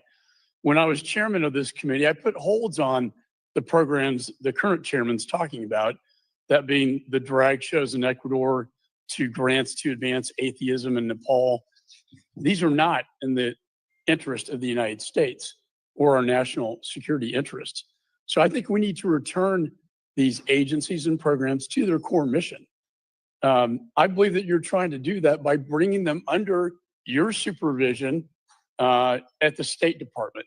It's not a new idea. Madeleine Albright tried to do that many years ago. And I do think under your supervision, that we'll have transparency and accountability with the foreign assistance programs. We are engaged in a reauthorization of the State Department. Sir, can you tell me how this would assist you with respect to reorganization of these important agencies under your department?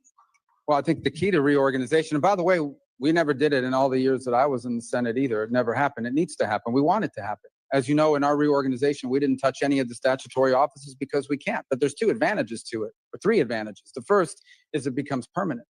We can create an organizational structure that becomes enduring, especially if it's one that we believe in. Second, I think that it will help us with the input and ideas. Look, we notified, it wasn't intended, we provided the initial preliminary indication to Congress. We've been taking input, including from many on the minority. And some of those are going to be reflected when we put out our final approach that we want to take. But ultimately, we would love to work with the committee to find ways to improve on the streamlining. By the way, we're also taking input from inside our building. Some of the ideas in our reorg, many of the ideas from our reorg, came from inside the State Department, from career officials, including some that are still providing input for us and sort of how to structure it. But I think the advantage of doing it statutorily is that it becomes enduring and permanent and provides certainty in the days to come. Otherwise, it can change over time and continue to bloat and expand to levels that it got to. It was an unreadable org chart. The org chart that I showed you, the initial org chart that I inherited was just the top line. Within each one of those boxes, there were multiple boxes, some of them duplicative, redundant. Many cases, no one could even tell us what they were doing because it's easy to grow. It's much harder to reorganize and to streamline activity, and that's what we want to do. Well, it's a very noble effort. With my 1 minute remaining, I have authorized the Remain in Mexico program in this committee. I commend the administration. Within a matter of months, have restored order to the border, taken chaos and turned it into a safe border. I mean, the crossings have gone down 95%. There's no longer catch and release. And I do think the executive order on Remain in Mexico is very important. I know you share that responsibility with the Department of Homeland Security, a committee I chaired as well. What is the latest in your negotiations with Mexico to bring that important program back? Well, as you're aware, I'm sure that we've had a number of what I would call both irritants, but also areas of cooperation with the Mexican government. It's been actually pretty positive. They have been very responsive on our security concerns. They've increased their security cooperation with us in ways that have been very productive. In fact, at some point here over the next few weeks, I intend to travel potentially to Mexico along with a couple other cabinet members to sort of finalize some of these areas of cooperation. This may be one we talk about, but we've been primarily focused with Mexico on two things. One is on trade, which is not my department, but obviously our trade representative, Mr. Greer, and also the Commerce Secretary Lutnick's been engaging with them. And then the other is on security cooperation. We have a mutual interest in Mexico. In essence, the cartels that operate within Mexico and threaten the state are armed from weapons that are bought in the United States and shipped there. We want to help stop that flow. The reverse is those cartels threaten the state. There are parts of Mexico that are governed by cartels where there is, in fact, I think I heard last night 2 more people were murdered in Mexico City associated with the mayor of Mexico City. The political violence there is real. They have a vested interest and a desire to go after these cartels, and we want to help equip them and provide them information. They've also been increasingly cooperative more than ever before in bringing back and extraditing people wanted in this country for crimes who are in their custody. So I think we've got good areas of cooperation. We still have some more work to do on migration, but they've been cooperative. Chair now recognizes Ranking Member Meeks. Thank you. I'm trying to figure something out. I know you said you read a lot of cables every day. And I know that when you first got sworn in at your confirmation hearing, you stated that being the Secretary of State would be an extraordinary responsibility. Here we are 4 minutes later, but reading cables every day. How much time do you spend at the State Department? How much what? How much time? Do I spend at the State Department? almost every day. If I'm in the country, I travel a lot. It's part of the job. I agree. I understand. But now you have 4 jobs, don't you? Now you're not only the Secretary of State, you are also the acting USAID administrator. You're also the acting archivist. You're also the interim national security advisor. You cannot spend every day at the State Department and then neglect your other jobs that you have the responsibility to do. So how much time do you spend at the other jobs if you spend every day at the State Department? Well, now you know I can't offer you 8 hours today to answer every question on this committee, which you were complaining about earlier. Look, here's the thing. All those jobs are being done. USAID largely has been folded into the... Do you want my answer? Do you want to... No, I just want to know this. Did you anticipate or did you want, when you were sworn in to be the Secretary of State, do you want to have the jobs of no, I did not. No, I did not apply for those jobs. I was asked to serve in those roles, and I'm happy to do it. The archives are doing great. The USAID has been folded under state, so it's a sort of a duplicative role. And the National Security Advisor, which is on an interim basis, has tremendous overlap with what we're doing at the State Department. Well, then why not get rid of all of them and just put everything under you? Get rid of all those departments. If it's not crucial to have someone every day at the as a National Security Advisor, you folded in USAID, you saying the archives is fine, get rid of them. Wouldn't that be then waste? Based upon how you have determined there's waste, based upon your testimony earlier, and some of these other departments, they were duplicative. So if it's duplicative, then get rid of them. Well, you would have to pass a law to do that if you want to combine those 4 offices in your reorg. Well, look, that hasn't stopped you in the past because the law requires you to consult with Congress on any proposed reorganization of USAID or the State Department. That hasn't happened. I agree. It should be the Congress's responsibility. Your staff claimed, quote, that you've extensively consulted Congress on your plan to fold USAID into state, but that did not happen. All we members have gotten was 1 hour of a meeting with Pete Morocco, who you later fired and who couldn't answer our most basic questions about the aid freeze. And you've ignored thus far. That's why I want to know about you've ignored nearly 20 letters from this committee seeking information about who sent, since you took office, as well as,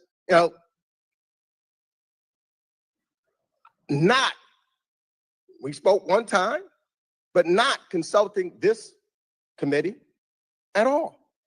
I don't call that extensive consultation. So you're right. Things that you've done should be in collaboration with the United States Congress. But surely the USAID and all of these other things Congress was not consulted one time. Senator Rubio would have demanded it. Well, we've complied with every part of the law. Every single part of the law has been complied with, including you, for example, have written us 16 letters. You've been briefed on 7 of them. Some of them we couldn't answer, and we told you why we couldn't answer because they were subject to litigation. 4, you've gotten answers in writing, and 5 we've gotten just in the last few days. Well, 16 letters. I've been there 17 weeks. You write me a letter I'm a going to week. yield my last 48 seconds to Representative Johnson. Thank you, Mr. Chairman. Secretary Rubio, thank you for being here. You know, corruption is determined by our democracy, is detrimental to our democracy, and the Trump administration has moved swiftly to scale back, reverse, and dismantle various guardrails that protect Americans from corruption. We have now a plane that he's accepting by a foreign government. His family's doing business deals with a foreign government. And your office has authorized Elon Musk company Starlink to do business in at least 5 African countries and many, many others. My question is, with the dismantling of the enforcement of the Foreign Corrupt Practices Act and many other things, what efforts are you doing as Secretary of State to make sure that our government is free from improper foreign influence over our policy? I mean, the examples you've given, Starlink's all over the world. There isn't a country in the world now that doesn't have Starlink for the most part. They have Starlink in Syria. We certainly didn't help them land that deal, but they've got Starlink's a global company that's present everywhere and continues to grow because they provide a very unique service no one else provides. I'm not aware of any plane that's been given. I know the media reports about it. I know that the Air Force One that's scheduled to be delivered is like 5 years off balance. So they went to Boeing and this is the extent of what I know about this plane. I've never seen it. They went to Boeing and said, are there any planes that fit the bill? Boeing produced a list of planes that they'd sold over the last few years. One of them happened to be a Qatar. You'd have to ask the Department of Defense because that would go to the Air Force. That would not come to the State Department. Beyond that, look, we're involved in helping businesses expand all over the world. There isn't a single day that we aren't involved in helping an American company gain access to a market, and we'll continue to do so. As far as people involved in our government that are doing that, I'm not aware of anyone on the cabinet or in the president's White House that's using the State Department to expand their personal portfolio. And if there are, we wouldn't help them do that. But no one's ever asked us to do that. So I think we're following the law with regards to what we're doing to prevent corruption. So is the answer? Chair recognizes Representative Smith from New Jersey. Thank you very much, Mr. Chairman. First of all, it was an honor, Mr. Secretary, to serve with you as co-chair of the China Commission. We did so much together. I want to thank you for that leadership. It was extraordinary. I want to thank you for bringing the DR Congo and Rwanda together on April 25th for that statement of principles. You are tenaciously pursuing peace all over the planet, including in DR Congo, where the fighting is very intense and has been. And of course, tomorrow I have a big hearing on Sudan. And I know you're trying to do everything you can to try to mitigate the horrific violence that is occurring there. Let me just ask you a couple of questions, if I could. I had a hearing on Aliyev and Azerbaijan on the Tom Lantos Commission, and it's very clear that after the genocide committed by Aliyev against the Armenians, that there are many, many political prisoners and POWs being held.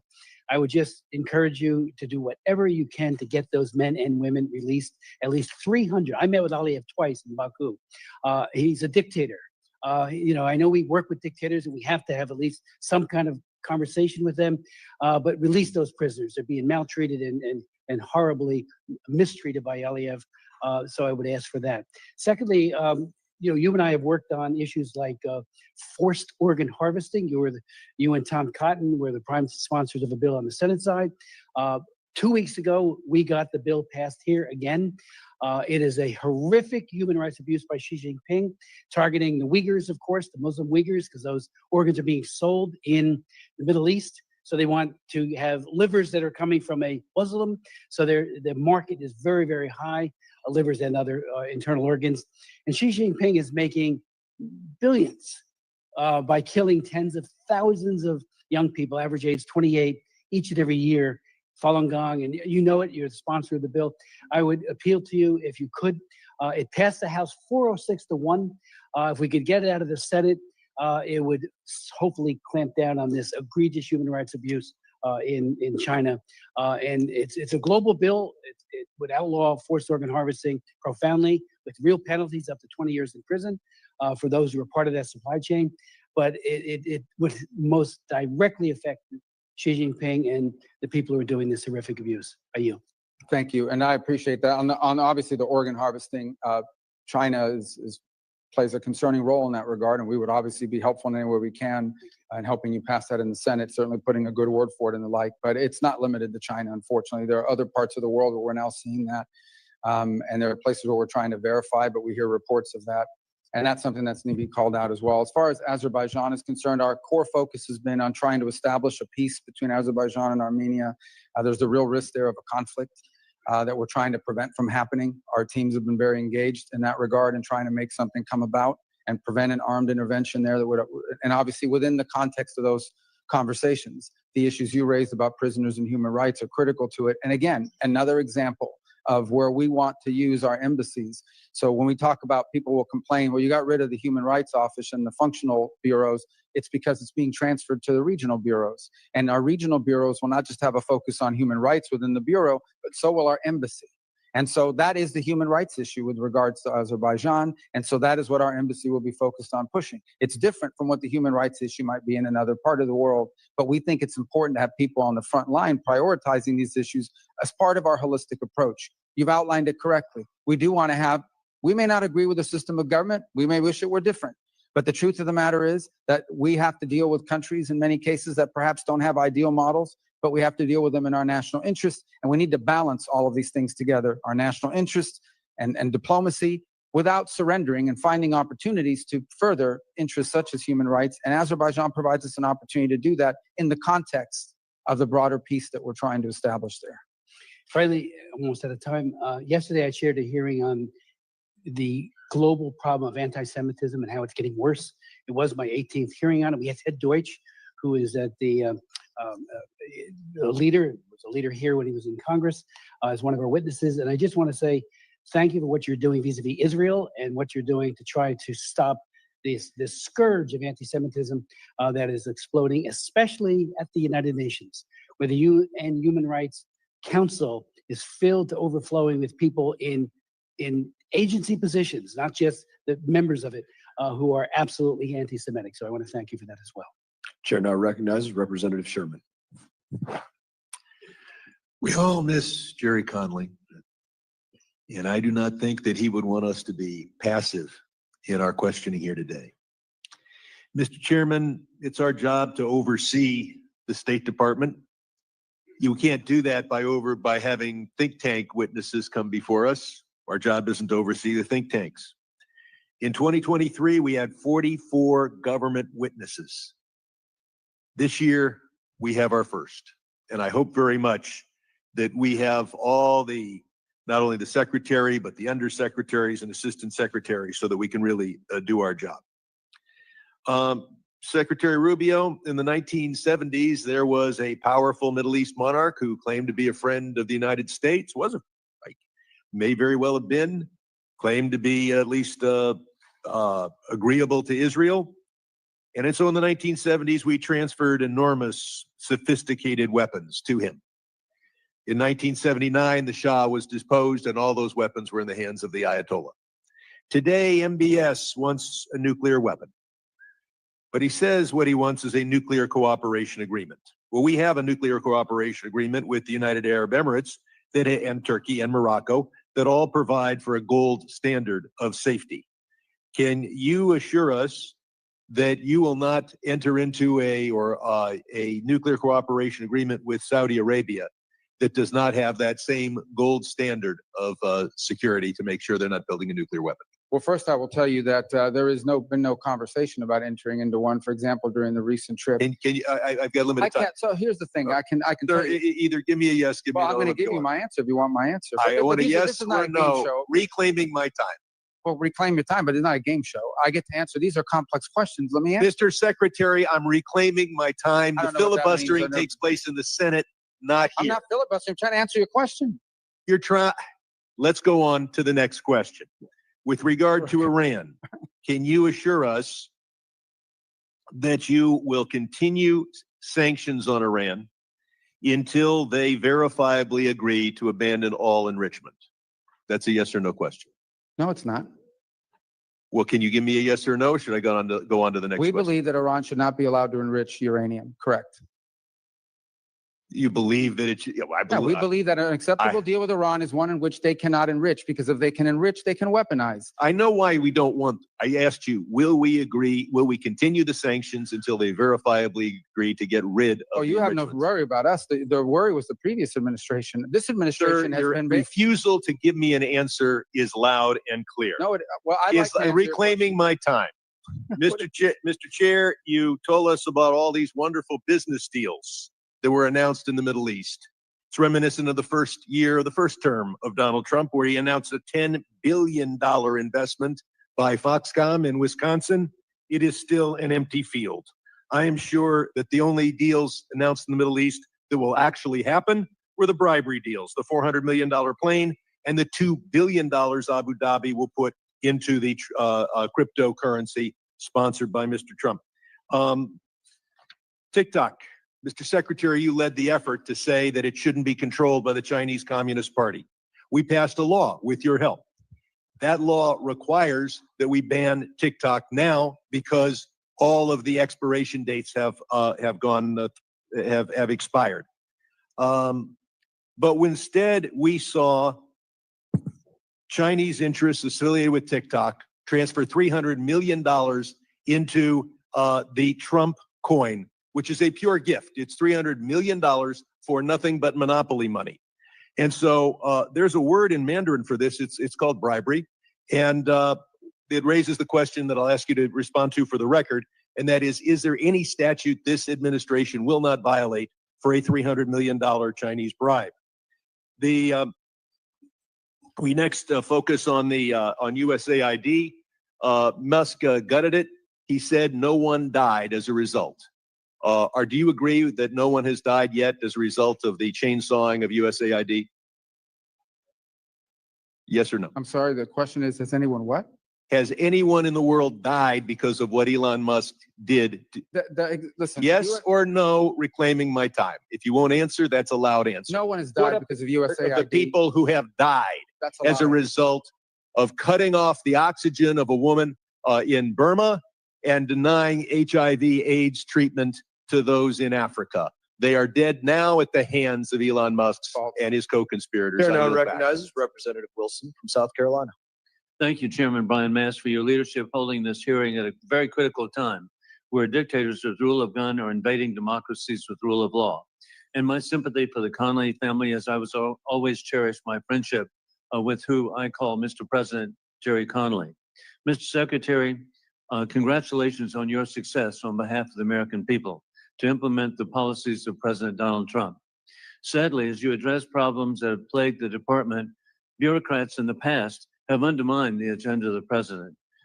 It was historic to have, as you just cited, the announcement of President Trump to lift sanctions, giving Syria a chance, which was welcomed by a standing ovation in Riyadh, which was so historic. And now the progress that you've made, instead of billboards, electronic billboards of the dictator of Assad, they've been replaced by billboards praising Donald Trump and praising the Crown Prince. What an incredible change in 6 months to go from dictator to a potential of democracy. With that in mind, I have concerns that there could be efforts to undermine. And so will you be working in every way to have full executive authorities to carry out the president's orders rather than a phased approach? In addition, can we lift the specific export controls on Syria?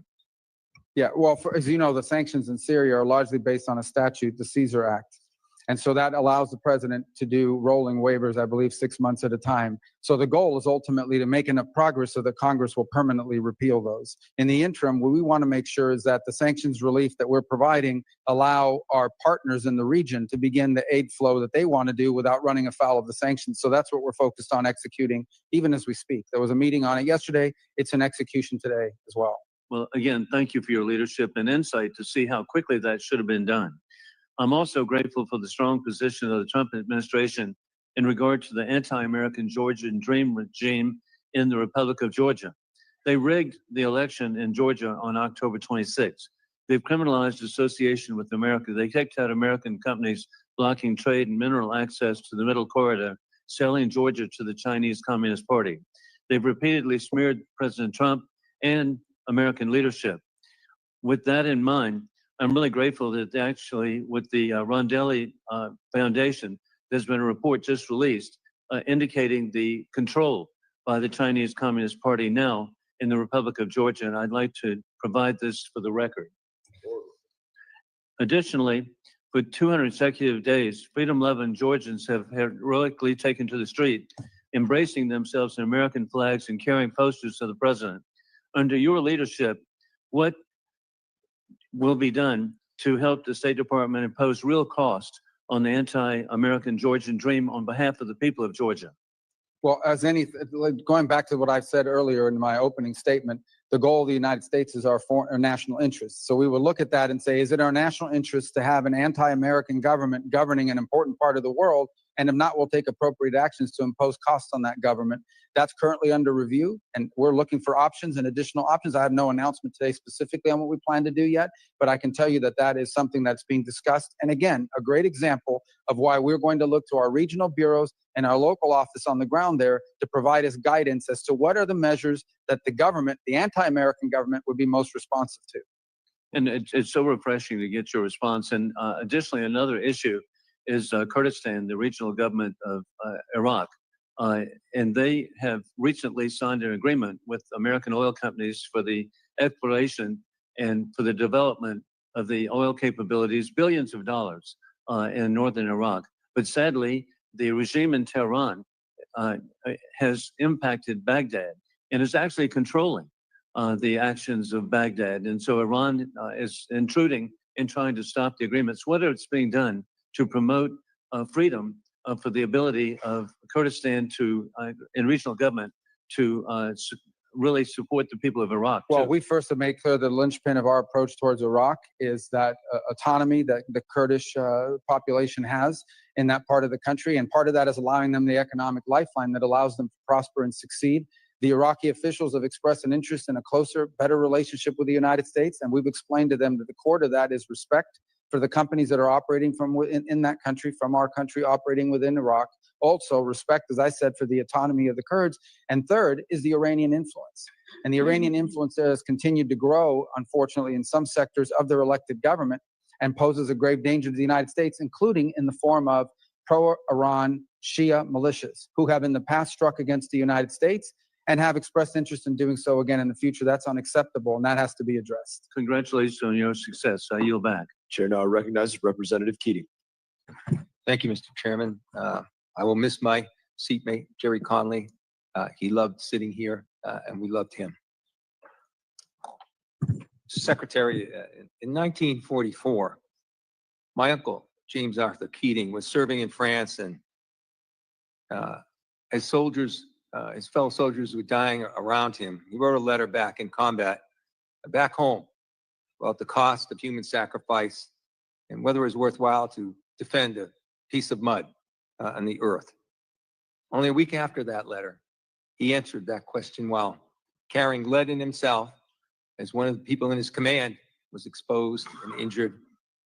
He was wounded himself carrying lead and crawled out there, brought him back to safety, saved his life, and as he was going for another person, was machine gunned to death himself and killed in action. 400,000 other American families gave the same sacrifice, but the peace and prosperity that came forward in the world has never seen.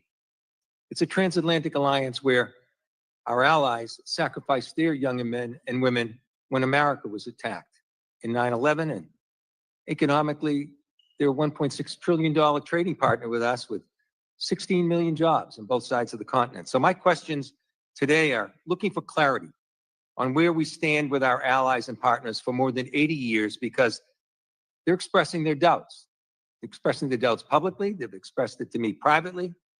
So as the face of our country, as the lead foreign policy representative in the United States, I'm just looking for this clarity. So first, simply answer this question, if you will. Is Russia the aggressor in this Ukraine war? Yeah, Russia invaded Ukraine. So they are the aggressor in this war, correct? They invaded them, yes. Well, thank you, sir, because it's important to get this clarity. because President Donald Trump said it was Ukraine that started this war, and our allies have the right to know this. Secondly, the person we're negotiating with, Vladimir Putin, is he a war criminal? Well, I think you can look at instances that have happened there and certainly characterize them as war crimes, but our intent is to end the war. Is he a war criminal? We can't end the war without talking to No, Mr. that's Putin. pretty simple. Is he a war criminal? Well, that's This man we're negotiating with, Vladimir Putin, is he a war criminal? I've That's been not war- tough. But what? I'm trying to answer your question by telling you that we're trying to Simple end to the war answer. here. Go ahead. No, You're it's not a equivocating. simple answer. You are equivocating, sir. Just answer the question. I'm answering your question, and the answer is that war crimes have been committed, no doubt. And who's responsible for that? There will be time and place for that accountability. But right now, the job is to end the So war. you won't If answer we don't the end the question. war, people are going to get Reclaiming my time, sir. Let me go on. Because I don't understand this. Because you're sitting in front of us now as Secretary of State. It wasn't long ago that you were sitting as a senator with Secretary of State nominee Rex Tillerson at the time, in the exact same circumstances, only reversed. And you questioned him about Putin directing attacks against schools, markets, hospitals, playgrounds. And on top of this, in this instance, he's abducted 20,000 children, a clear war crime. So you were very clear then, Vladimir Putin was a war criminal. Now you're unmaking him a war criminal, and you won't answer the question about the exact same circumstances. You're putting words in my mouth. I'm reclaiming my time, sir. You're putting words in my mouth. And you know what you said to Secretary That's not what I Tillerson said. at the end of his answer when he equivocated just as you are right now? I'm not equivocated. You said, you just don't let me "It sure answer. sounds like it to me." Then I'll give you a second chance. Is Vladimir never gave me a Putin first a war chance. criminal? I already told you, war crimes have been committed. No, you didn't tell me if Well, he's I a can't war even- criminal. Mr. Chairman, am I allowed to answer questions? I'm or just reclaiming be my hectored? time, sir. And listen, Well, I'm if you using keep your own reclaiming it- words so you don't have to answer. Did you know what you said to then nominee Secretary of State Tillerson?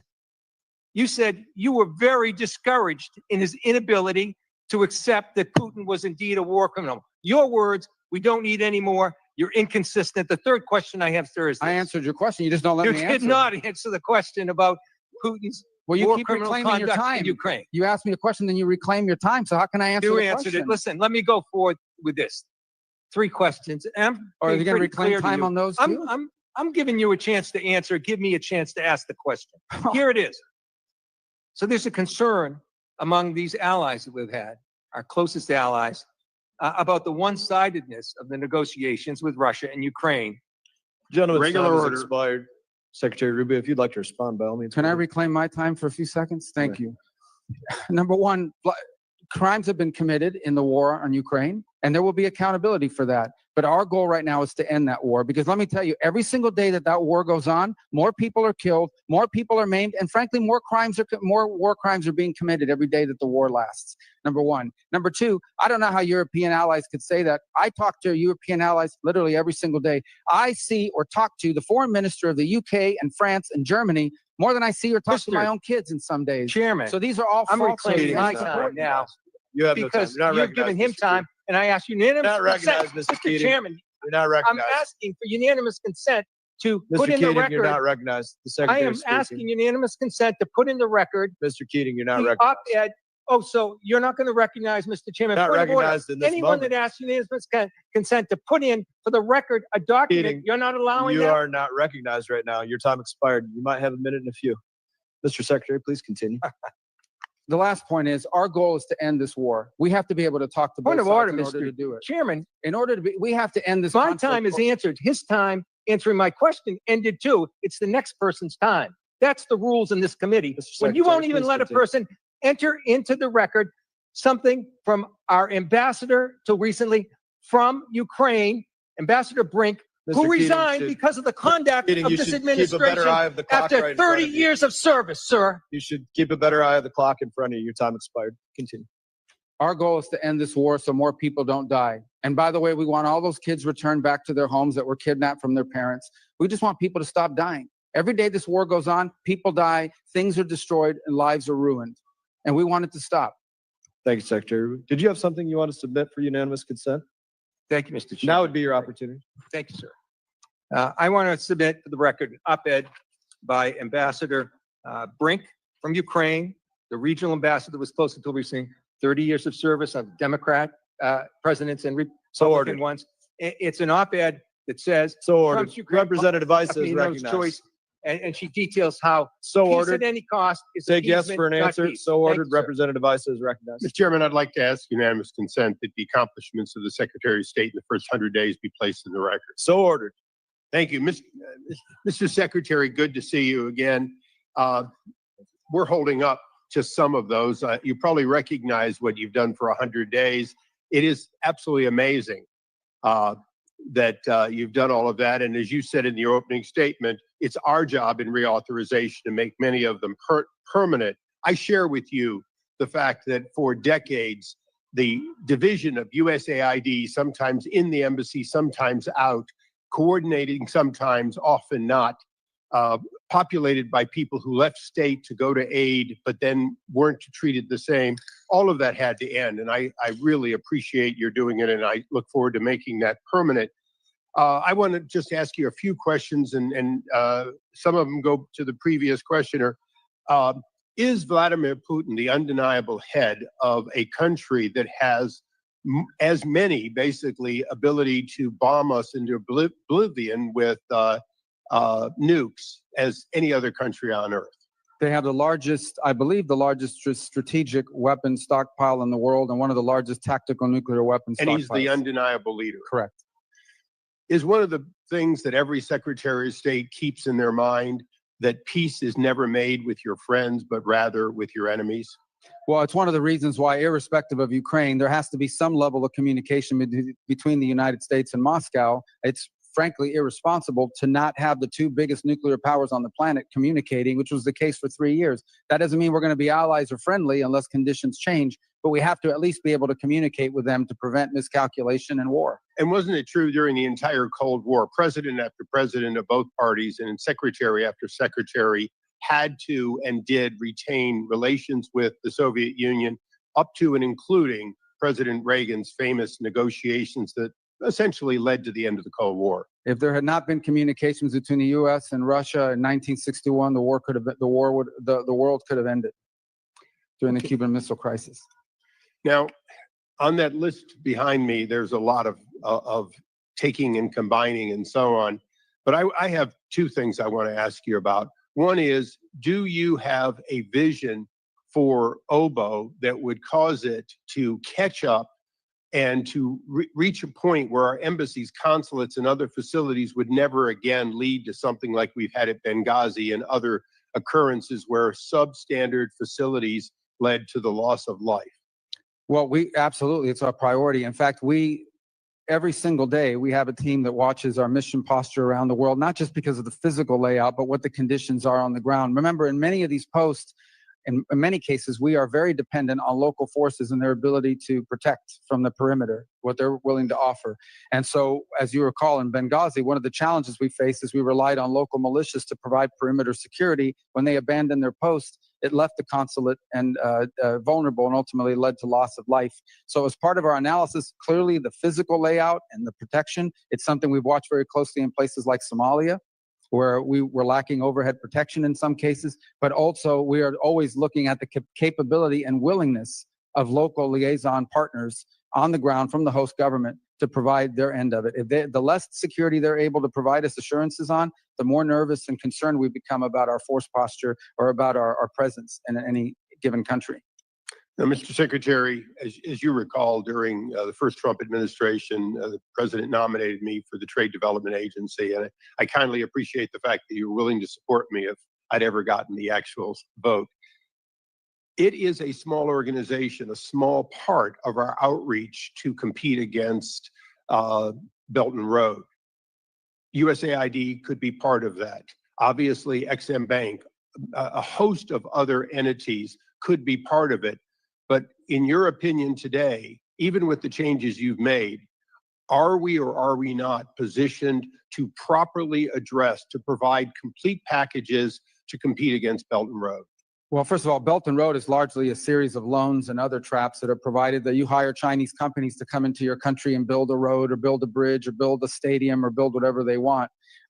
That's actually not comparable to USAID, which is more humanitarian and development assistance, but it's in the form of a grant.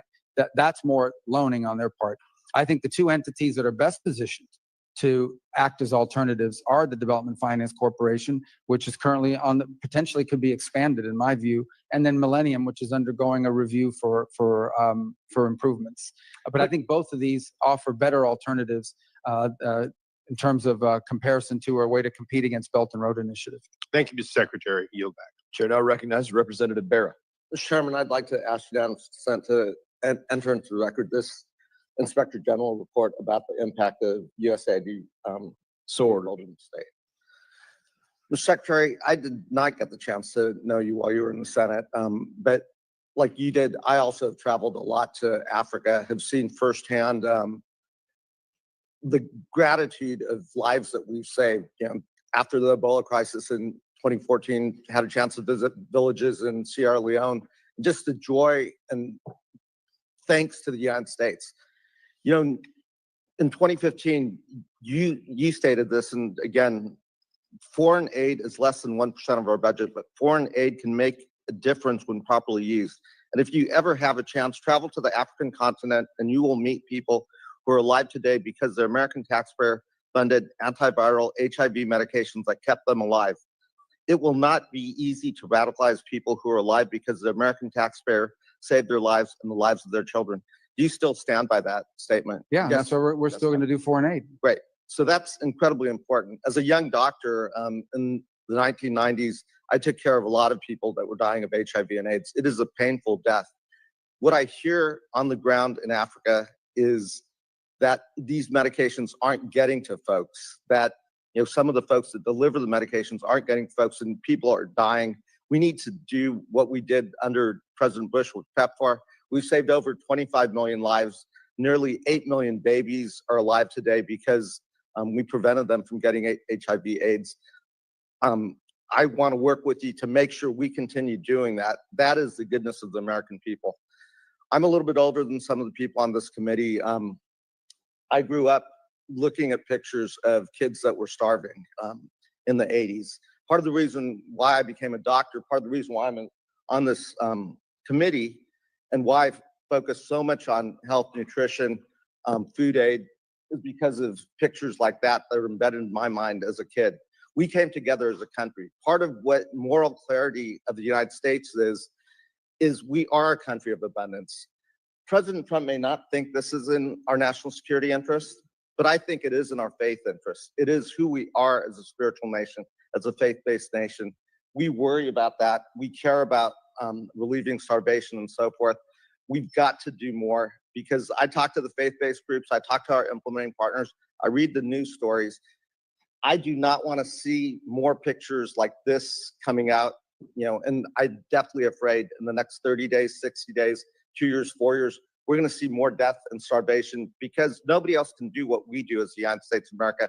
I'd like your commitment that you will work with us to make sure we continue providing food aid, that we continue doing what we do best based on our moral clarity. Can I have your commitment on that? Yeah, in fact, that's why we're going to have a humanitarian fund within the Department of State that's going to provide the humanitarian assistance that you've outlined. And we're still going to be by far the largest donor in the world to Great. And humanitarian you'll continue assistance. to work with this committee, work with us in a bipartisan way, in a bicameral way to do what we do best. Nobody can do what the United States does. That's my hope, to be able to continue to work with you in that way. We want to see humanitarian aid. We're going to do more of it than anybody on the planet. Great. Let's save lives. With that, let me yield the remainder of my time to my colleague from Pennsylvania, Ms. Steen. I thank you, Representative Barra, and God bless Jerry Connolly. Mr. Secretary, you and I had the great privilege this past Sunday of traveling to the installation of Pope Leo, where he encouraged us to choose love and help the world's poorest. He suggests that we should get proximate to the suffering. If I were to tell you, Mr. Secretary, that outside that door was a 3-year-old little girl starving, like that photograph, ribs protruding, weak, unable to speak, what would you do? Whatever anybody would do, we would try to help her. I agree. I would too. And that's what we do more than anybody in the world. Anybody would do that. We would go out that door and help that little child. It's your humanity that calls you to do that, to save a single life. Mr. Secretary, Gaza is starving. As of last week, the UN has confirmed, it's the UN, has confirmed at least 57 children have already died of malnutrition and 14,000 more are on the brink of starvation. Food sits just beyond the border for days, for weeks. It was cut off. Please hold the clock for me. Reclaiming my time. I understand they're upset. For days, for weeks, I asked that I could reclaim some of that time that was just interrupted. We'll give you 5 seconds. 5. Additional. Innocent children are dying. Mr. Secretary, Pope Leo has called for an end to the blockade to humanitarian aid, which began by Mr. Netanyahu March the 2nd. He said, the Pope said, the price is being paid by children, the elderly, and the sick. Secretary Rubio, I call upon you and I ask for your affirmation of this. Stand by our faith, by the call of the Pope to save the children desperate for food and water, babies who have no way to feed themselves, mothers who have to watch them die. Stand by the Jewish faith. Their teaching tells us to save a single life is to save the whole universe. Will you commit to getting a surge of aid into Gaza now? Gentlelady's time has expired. Maybe the Chair Secretary. now recognizes maybe the Representative Secretary Burchett could from answer- Tennessee. Mr. Chairman, could the Secretary answer my question? I don't It's a think you yes or got a, no. I don't think you got a question out, and I I gave did. you additional time. Oh, Chair it's recognizes Representative Burchett from Tennessee. Thank you, Mr. Chair. Mr. Secretary, how do you plan to ensure that future foreign assistance funding decisions are aligned with the president and are not co-opted or watered down by entrenched foreign service bureaucrats? I'm going to get to your question, Dimitri. If I could just take 5 seconds. We have asked the Israelis, and I think they've acknowledged this publicly, to allow more aid to flow. I actually met with the World Food Program in Rome this weekend while I was there. We believe they have a system in place for distribution. We'll continue to urge them to do so. And in fact, we expect more aid will begin to flow rapidly over the next few days into Gaza. I thank you. As far as your question about entrenched foreign service officers, actually, I want to be fair here. I have found the foreign service officers, by and large, professional foreign service officers, to be very competent, professional, wanting to deliver on the mission. And to the extent they're frustrated in many cases is that they feel impeded by bureaucracy or by layers and layers of bureaucracy. People don't join the foreign service to get rich. They know they're doing it for service, and it's rewarding. Like in any organization, you're going to have people that stand in the way or are not aligned with the mission. And it's our responsibility to ensure that those people are not in a position to impede us. But we can't do the work at the State Department without our professional foreign service officers. And frankly, they're the ones we're empowering. And so ultimately what we want to return to, however, is a foreign service officer corps that's promoted and rewarded on the basis of merit, on how well you do your job. And sometimes, by the way, that means promoting someone who maybe doesn't have as many years experience. Maybe they've only been there 10 years instead of 20, but they're really good. And if you don't promote them, we're going to lose them to the private sector or some other endeavor. So ultimately, it resides upon us, those of us in these positions, to ensure that our agencies are delivering on the president's foreign policy. The State Department is not an independent branch of government. We are part of the executive, and our job is to help the president formulate foreign policy and execute on it. And we're trying to give you a structure in this reorganization to do that. You could have just said, put the best player in, coach. That would have covered it. And I appreciate your answer, brother. Moving on, will the State Department classify the Taliban as a foreign terrorist organization? Well, I believe that classification is now once again under review. As you know, we've had some success over the last few weeks in getting some Americans that were detained released. But we'll have some decisions to make. That designation ultimately will be based on a holistic approach to what we think our future policy is going to be with regards to Afghanistan. We're clearly aware of who they are and what they've done in the past. We'd like to see more cooperation from them on al-Qaeda and other elements in the country that we'd like to see targeted. So I think that's part of a tool set the president has as leverage to increase cooperation on their part. Can we ensure that America won't be attacked by the Taliban or any of these other terrorist groups that are training or based in Afghanistan? Well, that's what we need to ensure every single day. And obviously, DOD holds that primary responsibility. And there's a reason why we don't have a diplomatic presence in Afghanistan, is because problem or because you've given capacity to your local partners to solve the problem. And I do believe there needs to be a metric in PEPFAR and beyond that in all of our foreign aid to ensure that at some point it ends because the problem was solved or because the local partner now has the capacity to handle it on their own. We are a generous people, but we cannot be responsible for every problem on this planet. We can't afford it. And frankly, in this day and age, we have many priorities we need to balance if we're going to form the national interest. Representative Chair Tice. Hughes.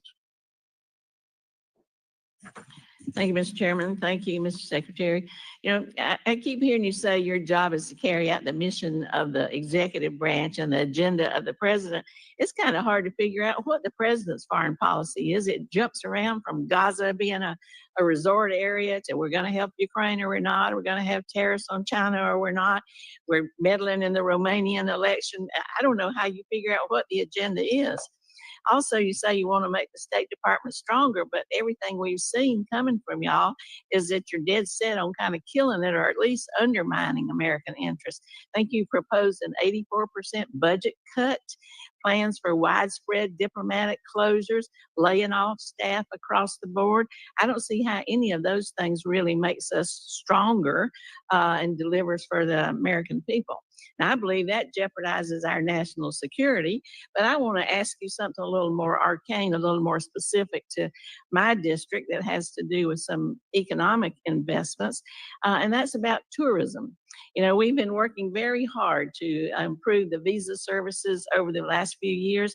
Seems to me what you're doing is going to undercut that and move us backwards. We're already seeing this as a problem in Las Vegas where tourists are down by 8% just in a few short months. And this problem's going to become more acute as we look to host the Olympics and we host the World Cup. So could I just ask you, are you planning to cut the Consular Affairs Bureau that does the visas by 15% like we're hearing? No, consular affairs may actually even be expanded. And in fact, we are looking for ways to do double shifts in some of our embassies around the world because of the visa requirements. For example, if you haven't applied for a visa from Colombia already, you probably won't get here in time for the World Cup unless we go to double shifts. So we've even talked about reassigning foreign service officers, many of who are trained earlier in their career in consular services, to provide 24-hour presence in some of our embassies and consulates around the world just to handle the visa load for things like the World Cup, the FIFA World Cup, the FIFA Club Cup, and then the Olympics 2 years behind it. How are you going to do that with an 84% budget cut? There's no 84%, but I think you're referring to USAID when it comes to the State Department. I know that's part of it, but just yeah, generally. but when it comes to the State Department, our consular services are actually intend on ramping up efforts because of the reasons that I've just outlined below, because of the reasons I just outlined earlier. And we recognize that as a top priority. We want it to be a success. It's a priority for the president.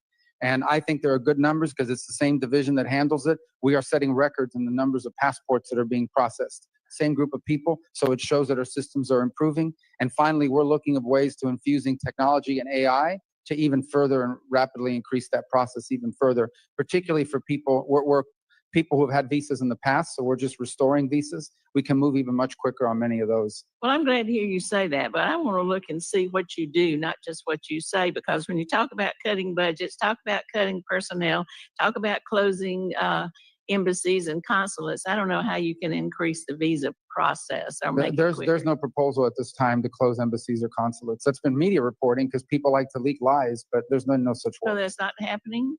None are proposed, and I think I would know. About it? Well, okay. Well, let's check that out and see where that information is coming from. If I could switch just a little bit to Afghanistan, you've heard a little bit about that. I introduced legislation to authorize the CARE Act, the Coordination for Afghan Relocation Efforts. You voted for that, Mr. Secretary. Mr. Mass voted for that. We called for this to be created and have an appointment made. I wonder, can you tell us what's happening with that to help us serve these Afghan refugees? Or are you wearing that hat too? Or is there somebody else that you're going to appoint to that position? Primarily the DHS responsibility for the intake of people into our country. I can certainly take that back and give you information on what progress they've made in that regard. But I will also tell you that one of the things we're tackling right now is we have to be able to properly vet anyone who comes into this country, given the mass migration events we've confronted over the last 3 years. I suspect these people are vetted as much or more than just about anybody else coming into the country as Well, refugees. some of them, they include dependents, and in many cases, a higher level of vetting is necessary because they're coming from countries where we don't have a lot of information. Not every country keeps, including Afghanistan, has perfect records. Some of them, we know them because they've worked with us in the past. Others, we just have limited information on them. So, but we are going to continue with this Afghan relocation efforts and this office, this care office. That's what you're committing to me? Well, we're going to comply with the statutory requirements, but we Okay, also well, have to that's be good. more careful about who we let into this country. Well, I didn't say that. I know we have to be careful, but I'm just saying we need to continue with that effort. You voted for it. Mr. Mass voted for it, but I don't see any progress on it. I hear just the opposite. So I appreciate that commitment. Thank you, and I yield back. Chair now recognizes Representative Jackson. Thank you, Mr. Chairman. And thank you, Chairman Mass, for holding this crucial hearing and allowing Secretary Rubio to highlight the overwhelming successes accomplished so far in the Trump administration. Secretary Rubio, thank you for being here today and for the incredible work that you and the department are doing. We're really proud of it. Thank you. I want to echo your opening statement. America is back. From bringing home hostages held in Gaza, initiating peace agreement between the DRC and Rwanda, countering China's influence around the world, and much, much more, we are back. Thanks to the great work of President Trump and your great leadership, the United States is restoring its place on the world stage. No longer will the United States refuse to engage in foreign policy and diplomacy, but rather we will lead with peace through strength. I've traveled a lot recently via my various committees, including this one, throughout the continent of Africa. And one thing I've seen is that we've really neglected Africa. We have spent a lot of money and wasted a lot of money there, in my mind, with no strategic thought whatsoever into how we're spending this money. I have a question for you regarding South Africa. South Africa has withdrawn from America and our allies in recent years while increasing diplomatic relationships with our foreign adversaries, deepening cooperation with China, attacking our greatest ally, Israel, at the International Court of Justice, downgrading Taiwan's diplomatic presence, and condoning violence and race-based persecution against minorities. I fully support President Trump's executive order to bolster the administration's efforts in combating the egregious actions taken by South Africa. To support the administration's efforts, I recently introduced the U.S.-South Africa Bilateral Relations Review Act, which would conduct a full review of our relationship with the Republic of South Africa and allow for the use of targeted sanctions against corrupt officials in the African National Congress. Secretary Rubio, have you seen South Africa align with our adversaries like China, Iran, and Russia? And do you believe a full review of our bilateral relationship would be beneficial in the U.S.'s posture and strategy toward this country? Yes, on your first two questions, and an interesting topic, and maybe even as we speak, the president is actually meeting with the president of South Africa who requested that meeting, and it will be happening today. Obviously, I'm here with you today, otherwise I would be at that. So I imagine these topics will be raised there as well. Thank you, sir. I appreciate that. And with that, I'm going to yield the remainder of my time to my colleague, Mr. McKenzie. Thank you. Mr. Secretary, in your opening remarks, you mentioned Syria and how sanctions relief was a necessary step to help Syria's interim authorities stave off imminent collapse of the country. Can you expand on how sanctions relief is being used to advance U.S. policy objectives, and also discuss potentially what conditions have been placed on Syria's interim authorities for that sanctions relief, including but not limited to things like protection of religious minority groups and counterterrorism cooperation? Yes. Well, first of all, let me say that Syria is, in many cases, when it comes to stability, the most important country in that region.